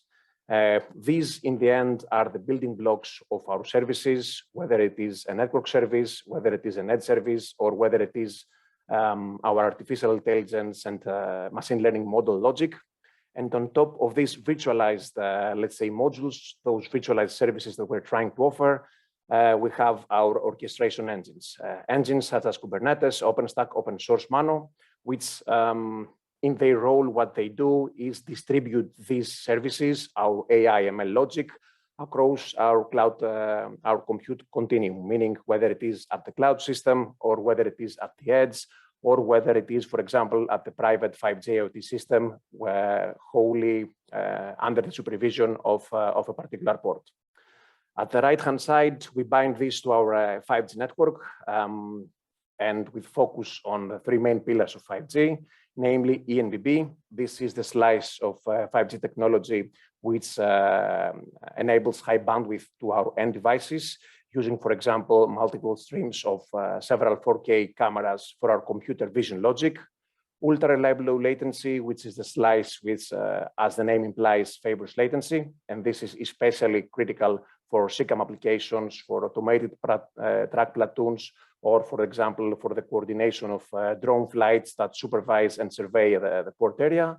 And finally, the final slice, which goes with the massive machine type communications, which basically says that we deploy a really large number of sensors across our port assets, whether it is 5G cranes, whether it is 5G IoT devices, 5G trucks, or 5G assets in general, in order to create, let's say, the digital footprint of port assets and thus our port operations. So moving to problem solving using AI, we can give two high-level classifications based on regression tasks and based on classification tasks.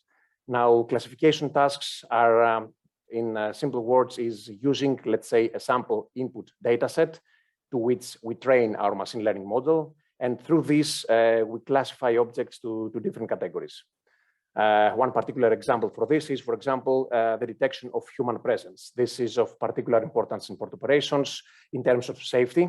For example, when a human enters an area with high risks, for example, in areas with heavy crane operations or with increased truck traffic, and we want to reduce the potential injuries in such events. And of course, for security, when a person enters an area where it is not allowed. At the right-hand side figure, we see, let's say, an AI use case that we're trying to implement at the port of Piraeus in Athens for detecting of container seals at cargo container doors. Other examples include the automatic speed recognition, and here basically we bind augmented reality applications with edge computing, where let's say an employee might ask some keywords to our artificial intelligence model in order to help in maintain or operating sophisticated port assets.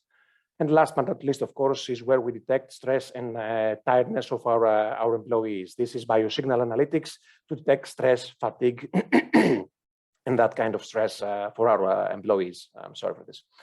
Regression tasks, on the other hand, are the cases where we try to find correlation between dependent and independent variables. This a good example for this is forecasting. And for example, in the case of ports, we can see this as predictive maintenance and of our, let's say, port assets. And if you're a port operator, you know that predictive maintenance versus corrective maintenance. And corrective maintenance basically means that we handle an event at the breakdown when, for example, a vehicle breaks during transit of a container. Then this means extra costs and extra delays to several other operations that are dependent on this one. Other examples, of course, include big data analytics from, let's say, the sea of sensors that we have deployed in our ports, and of course, scheduling and process optimization in general.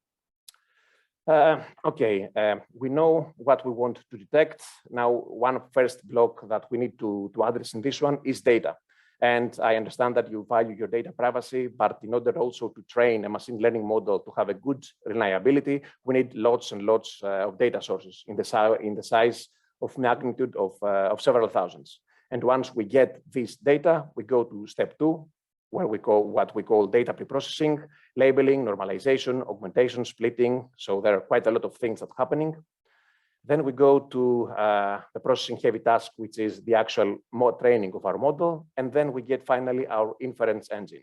This engine will, let's say, get feedback input from new data, which means data that are previously unseen from the model, and infer, for example, the presence or absence of an object. For example, the container seal at a container. Okay, so we have our, let's say, orchestration engines to deploy our virtual machines, our containers to where they need to be. We have the machine learning model that does this process. Now, where do we push this? This is from the compute continuum ecosystem. So we can try to push our logic to the cloud. This is the place where, for example, we have an abundance of resources in terms of compute, RAM, GPUs, CPUs, whatever is necessary to run our logic. However, this is quite distant from the end devices that will be running in our port areas. So, for example, when coordinating the drone flights and drone operations at, let's say, the port area, having increased latency might be prohibitive for the correct operation of such use cases.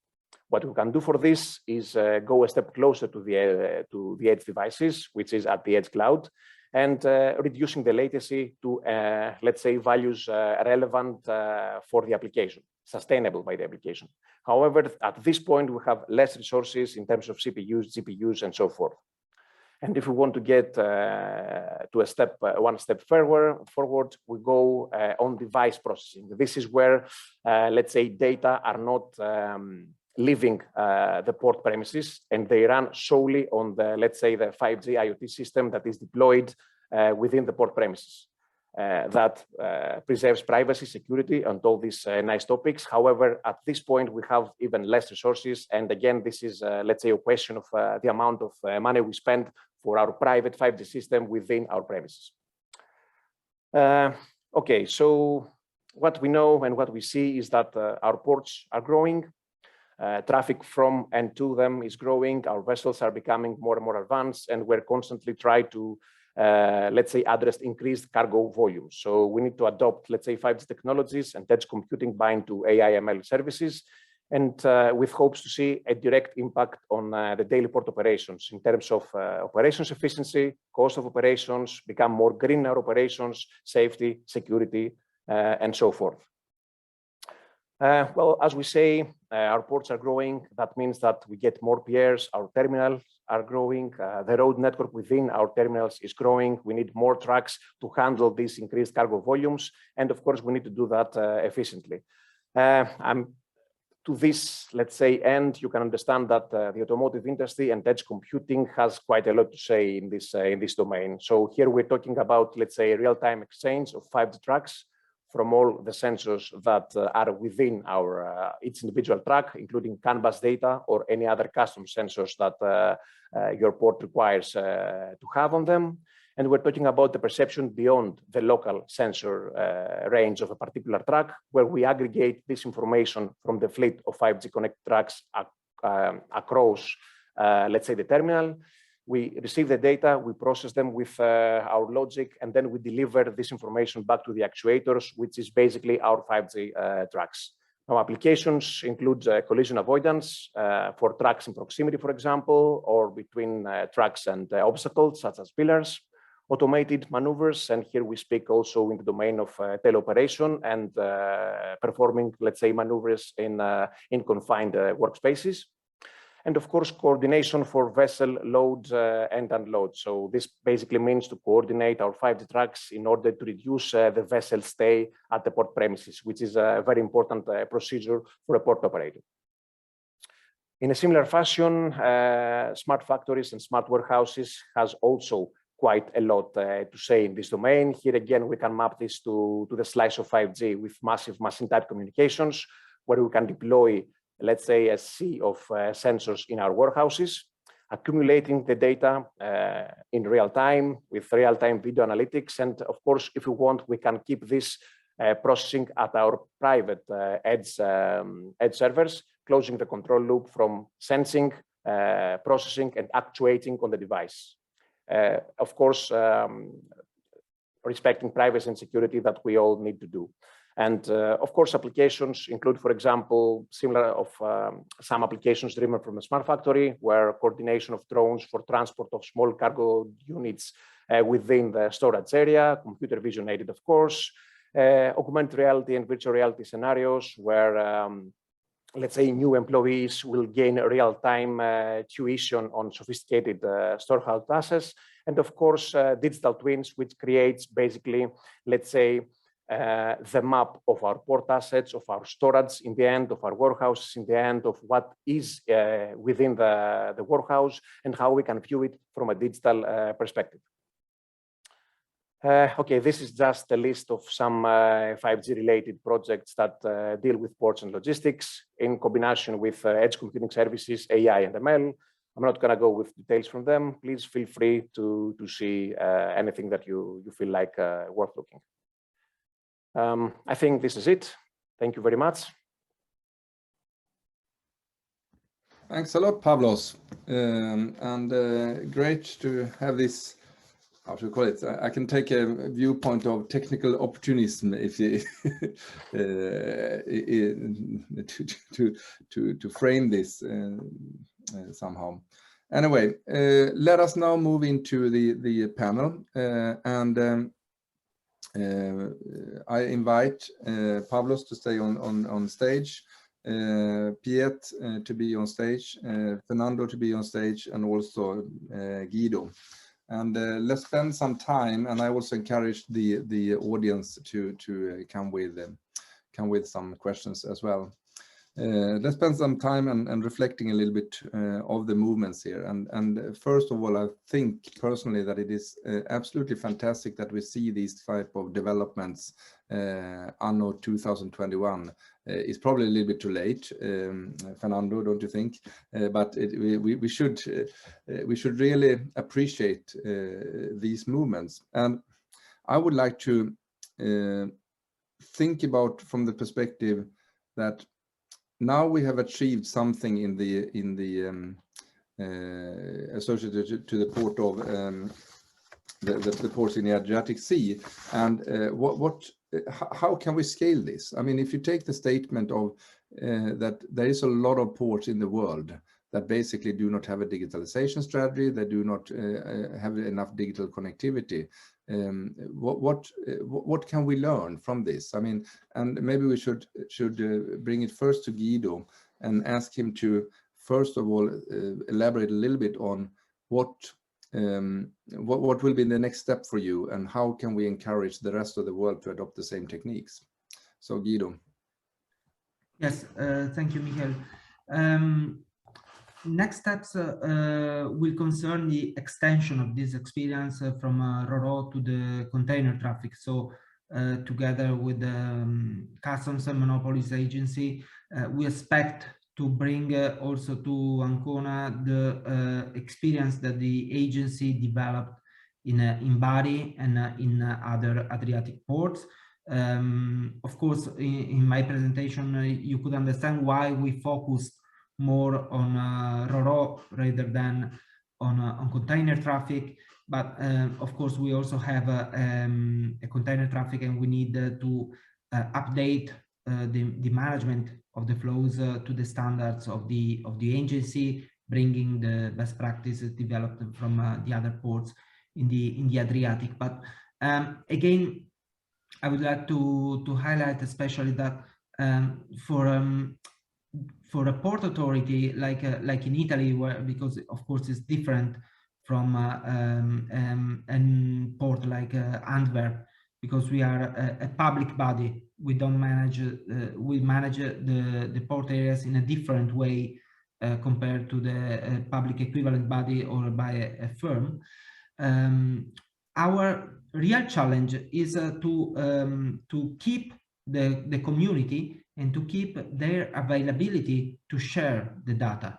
So our real challenge is to highlight the added value for the operators, for maritime agents, freight forwarders, terminal operators, to stay together and share the data and accept also new processes as Smart Sea is bringing to the community, because for the organization of the institutional organization of ports in Italy, this is the main, the first step, I would say, the main challenge. You must build on the cooperation of the public and private operators, and you must adapt the development of the software and all of the different tools on keeping in mind the two levels. It was shown very well by the presentation of Taksud, in my opinion, because you have on top let's say the European or national level systems, like the one of the customs or the one the maritime windows, and then you have the operator softwares, and at the end you have also the port software. And we must be able, at least for the Italian experience, we must be able to really to give there the added value in order to get the data from private operators and be able to provide the data in an aggregate way to the higher systems. So this is the real challenge, in my opinion, when we are developing and introducing the new technologies. So, I mean, basically what you're saying is that there is a need for incentives to share data, and maybe I should ask Piet, how do you handle it in Port of Antwerp, even though that in relation to the Adriatic port you are a dragon in this case, in terms of size. So, but how do you tackle this situation, Piet? Yeah, data sharing is not an easy one. It's of course, and I think COVID has proven it back again. Also, the companies who were digitized most have been suffered the least of the crisis, because they have better visibility on their operations. They have better visibility on the overall supply chain. But in Antwerp already several years now, we are working on the data sharing platform Nextport. So where the plan is to bring all data which is going in and out, and also the customs data, by the way, in the future, we hope so, to share that between the different players in the local supply chain. It's not an easy story, because everybody thinks that his own data is very valuable and that of his neighbor not. And the value of data, I've been for more than 20 years in the data business. Everybody say data is the new oil, but it's very cheap oil. So we should be aware of that from a business point of view, it's very difficult to make money as such with data. On the other hand, we have as an industry, we have to work on this, and I see that the mindsets are changing to work together to be more transparent, to share data in an efficient and secure way, because it's the only way to respond to the request of our customers and to keep the value within the business, so that not other big tech players will take it over. So how much, I mean, Piet, I guess that you are preparing yourself for the whole single window integration, and also the, even though that as Leah said, it's not really concerning the ports, but I mean, there is information at least from the FT that would be of value, I guess, for the port as well. So how much, I mean, on one hand, this is more the regulative data sharing, and that is one thing that you need to develop capabilities for. But on the other hand, that is also a driver for raising the maturity of that it is actually worthwhile to share data also for other purposes than just what is regulated, right? So I mean, do you have any comments? Yeah, for sure. And I think window has been fully implemented in Antwerp here. It's not a discussion. Actually, I was also referring to not regulated data sharing between the shipping line and the terminal, between the terminal and the agent, and so on. So working on this is crucial, and having that visibility and transparency, we need as an industry. We need to work hard and fast on that. So your encouragement of how to inspire other ports in the world, how do you think there? Or are you just Port of Antwerp focused? No, we have, I think beginning of this year, we started up Nextport International with a joint venture with Vopak, and Vopak being the largest tank terminal operator in the world. Just driven by requests from their customers also to create that visibility. So I think the things we are doing here with Nextport in Antwerp for sure can be exported to other ports and to other regions in the world. As such, it's a middleware, security as a key element, data governance as a key element in that. But I think the hard, that's a technical part, solutions are existing, but the hard work is building that community and building that trust. And for that, I think being a neutral player is important, to have somebody on board, because you're talking with competitors to each other. So you need somebody who can moderate there and build that community. The question is, of course, how neutral then Port of Antwerp is, and that's always debatable. Of course, I can understand that. Okay. Why should we not be neutral? we are a public organization. Yeah, let's not go that track. I feel that I mean there is a vast competition between ports as well. So, but in any case, if you look at the COP26, there was something launched called the Clydebank Declaration. I don't know if you've heard about that, all of you, but it's basically about stimulating green corridors. That means port-to-port interaction, it's a ship-port interaction as well. So that means that we are getting to a situation where we need to be more connected, so to say, and also if you look into, as we had the DTLF mentioned today, and especially subgroup 2 that is dealing with trying to connect or develop standards for how to achieve platform interoperability. I think that is also a necessary step that we need to start thinking about. You cannot isolate yourself in a port, so that is an encouragement at least to become connected to other parties. And that brings me to Fernando, because I mean, first of all, I mean you are working in the logistics application group, and thinking about logistics, it is not a concern for a single transport node or transport hub. It is a concern for many different players involved in the end-to-end supply chain. And my question is really, how do you push and think about, first of all, interoperability between those environments, and secondly, what do you see, which value do you see coming out of AI-based applications or digital innovations? Thank you. Happy to address that one. On one hand, within Alice, we have an artificial intelligence for logistics application group, and there we really discuss on all these features, and we can go in deeper discussions on more concrete applications.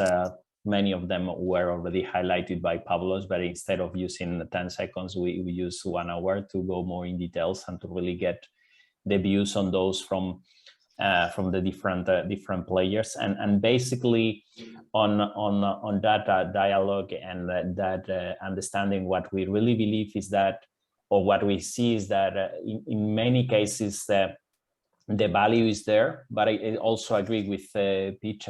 It's not always that you have a very big value there. So then it's how you realize that value needs to be very simple and easy, and that's what I was also sharing in my introduction, that you need to make it possible to get and grasp that value with almost zero setup costs. And that's where we can find really these applications going forward faster.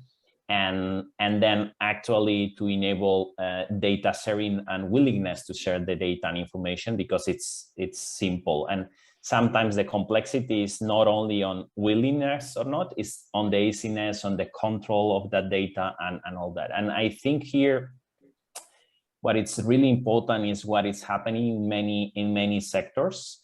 Like, for example, in CIPIN, created a digital container CIPIN association that is really working on standards and protocols and how they can really build a basic collaboration framework in which they can communicate with the different communities, ports and shippers in a common way. It's true that then ports also have the International Port Community System Association, ICSA, that is working on that and is doing that from the ports perspective.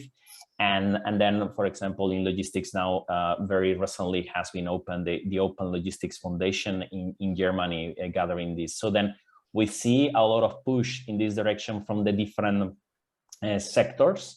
And we truly believe this creating a framework for this interoperability to happen from those angles. And we truly believe DTLF and the Digital Transport Logistics Forum should be a place to create frameworks in which these communities can really work together and create that framework for them to develop and to grow and to have also be completely embraced also with other types of operations, like more business to administration. So I don't know if it was a very complex answer for an easy question, and if it was understandable, but because there are many stakeholders involved, and really I truly believe and we have seen an acceleration of this, and it's a mixing between all these bottom-up initiatives and trying to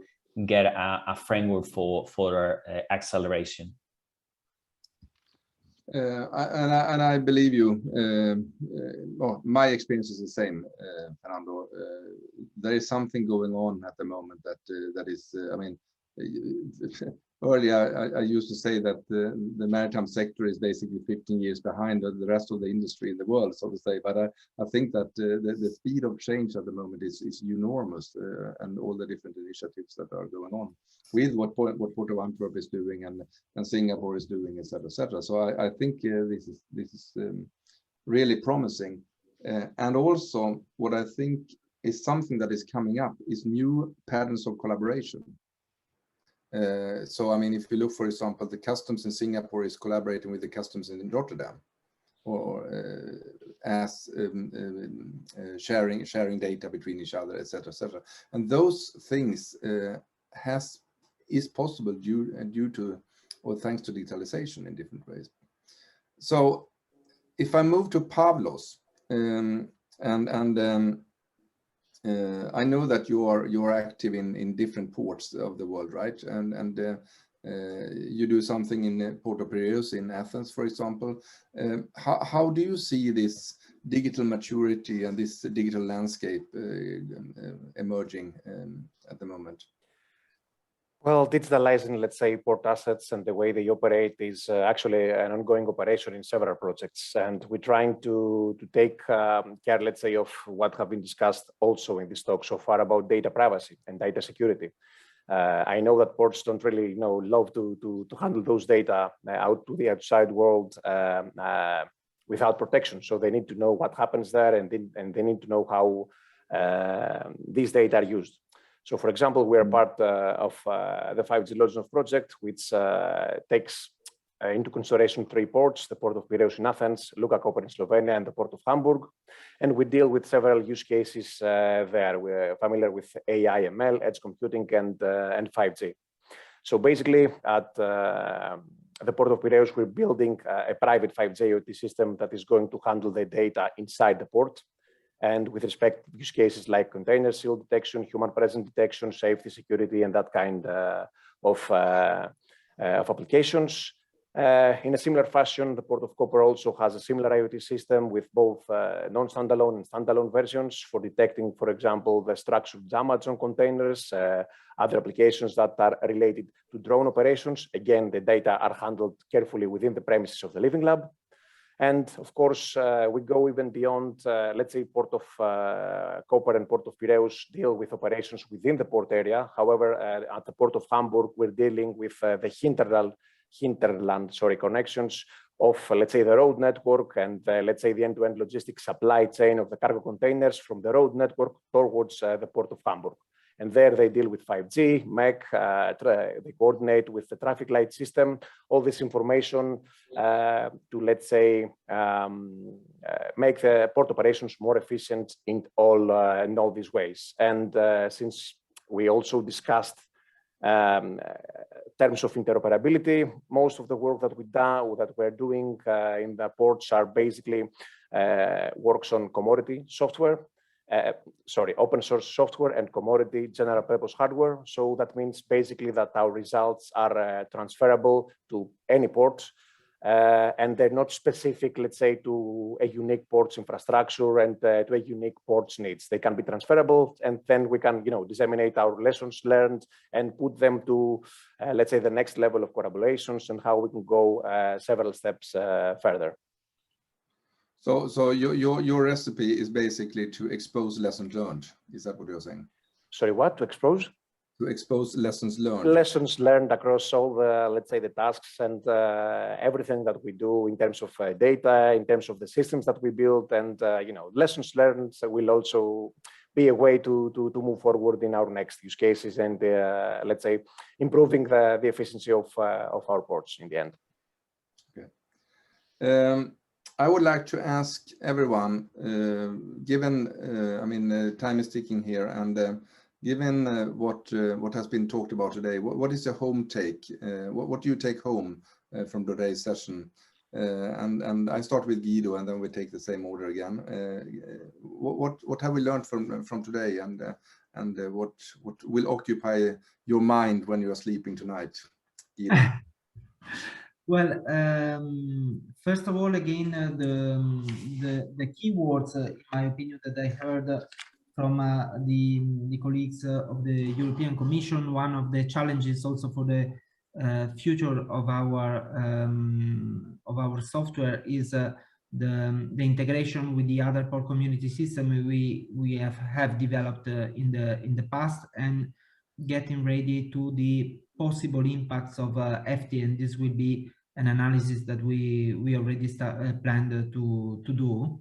So again, the capacity to get from the other partners all the information that can help us to work on interoperability and the capacity to share the data. This is the key mission, and it was very interesting for me to see that all the speakers today insisted on this concept. And this it could be probably for the most experienced of you, it could seem really basic things, but for a medium-sized port as is the port of Ancona is pretty a challenge, because it means that you cannot develop by your own the technically more suitable solutions, but really first of all you must hear, listen, and try to find the proper mediation between the different needs, and it's pretty challenging, at least in my experience. Thank you. Let's see which order I took it. Piet. Yeah, maybe two things, Michael. I think first of all, it's clear that Europe and the administration around it is a driver towards uniformity and standardization and digital transition, but also a big challenge on energy transition. So I hope they can further continue on that and build that leverage to be a front runner on a global level. And maybe a second thing is just do things, because we are living in very exciting times, technology developments which are growing exponentially. So the potential, don't look to the problems, but look to the potential and just grab it. And I think as an industry, maritime industry, port industry, there are so many things to be done in the coming years. And I think it will be very exciting, but let's do it. Stop talking, let's act. Okay, Fernando?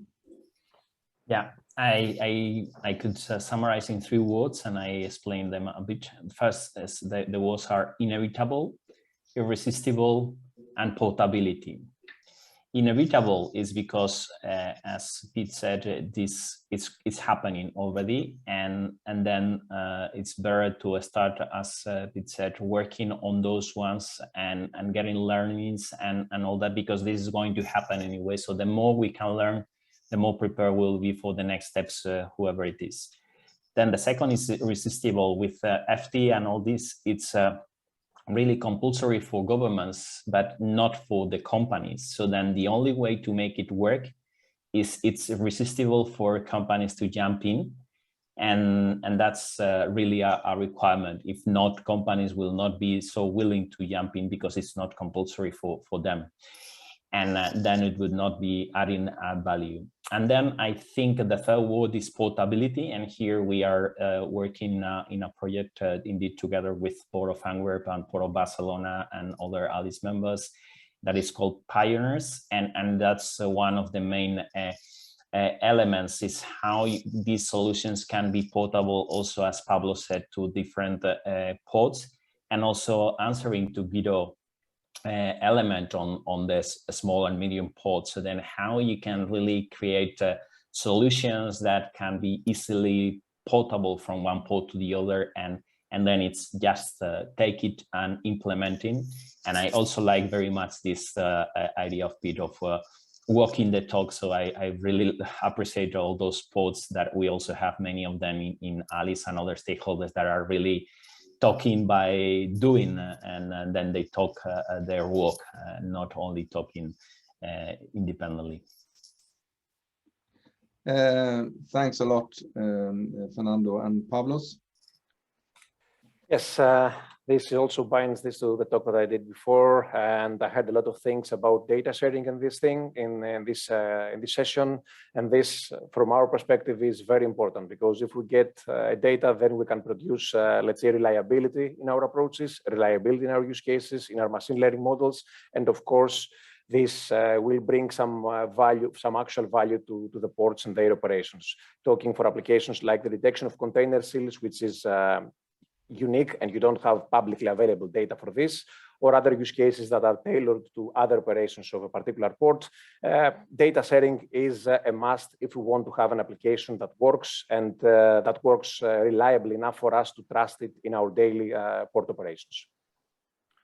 Thanks a lot. And honestly, I think I echo very much of what you are saying, is that a lot of focus has been on standardization lately, or the last decade maybe, and I think it's highly important that we start showing the proofs. And I think that what we have seen here today with the Smart Sea project is one way to show a proof that that things are actually working, and you can create certain effects. I would like to give as a conclusion here, if it is possible to share my presentation. No, it's not the right one. Let me do. Nope. I will do like this. I will share instead, guys, if that is possible. Let's do like that and see if this works. You know, sometimes you become a little bit enthusiastic when you're listening to things, so I cannot help it. Do you see my screen? Yes, but please, can you put in presentation mode? I'm on my way. There we go. So the way we are working on this from a Swedish point of view, and maybe these are some kind of reflections. We do have a setup where we have one big port of Gothenburg, which is the largest port in the Nordic region. And then we have in Sweden, with the longest coastline in Europe, 52 other ports. And we are forced at the moment to move much of the transports being on road to rail and sea, which I think is a trend that is happening a little bit everywhere in the world at the moment. Probably you heard from COP26 is that 75% of all carbon emissions or greenhouse gas emissions comes from road associated to the transport sector. So what we need to assure is that those small and medium-sized ports that are key elements in this transition needs to become sustainable. They need to join forces in order to capitalize on the possibilities on digitalization, automation, and electrification. So there's a huge effort in Sweden at the moment to try to enable collaboration among these ports, so that you do not have to enter a port somewhere in the south of Sweden and then you drive all the goods up to the north of Sweden. It's better that we can have those capabilities in strategically positioned ports. And the way we talk about it is that we see the port as a network node that generates value creating service for its customers, owners, and the outside world. The port is operated on a commercial basis and as a transport node.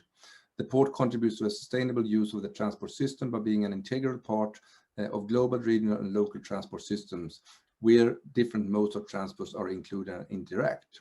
And this basically moves the viewpoint of the port as originally was placed by the municipality to cater for the local industry to something else. The way we frame it now is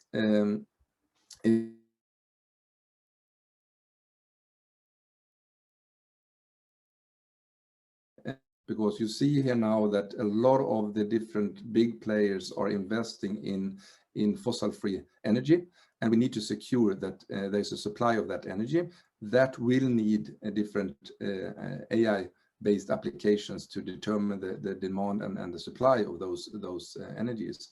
And also there's a big requirements coming now from the clients of the supply chain of actually becoming informed of what is happening inside or within the port when it comes to the goods that is being operated.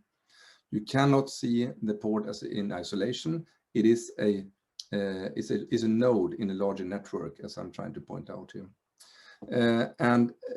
Lastly, all of this is about, and at least for the theme of this seminar or this event today, it is about expanding the digital capabilities of the port. And what we have seen, and that has been highly acknowledged in international press at the moment, is that there is a lot of ports that do not really have their digital strategy established. I guess that is not goes for the ports in Antwerp and in the Adriatic Sea, but the rest of the world. There will be some kind of maturity model or way to work on this, where connected infrastructure is vital for doing or making the port more efficient, and that would be the foundation then for enabling more digital collaboration, both within the port but also to the external actor. And this would then support us in deriving new business services and new business models.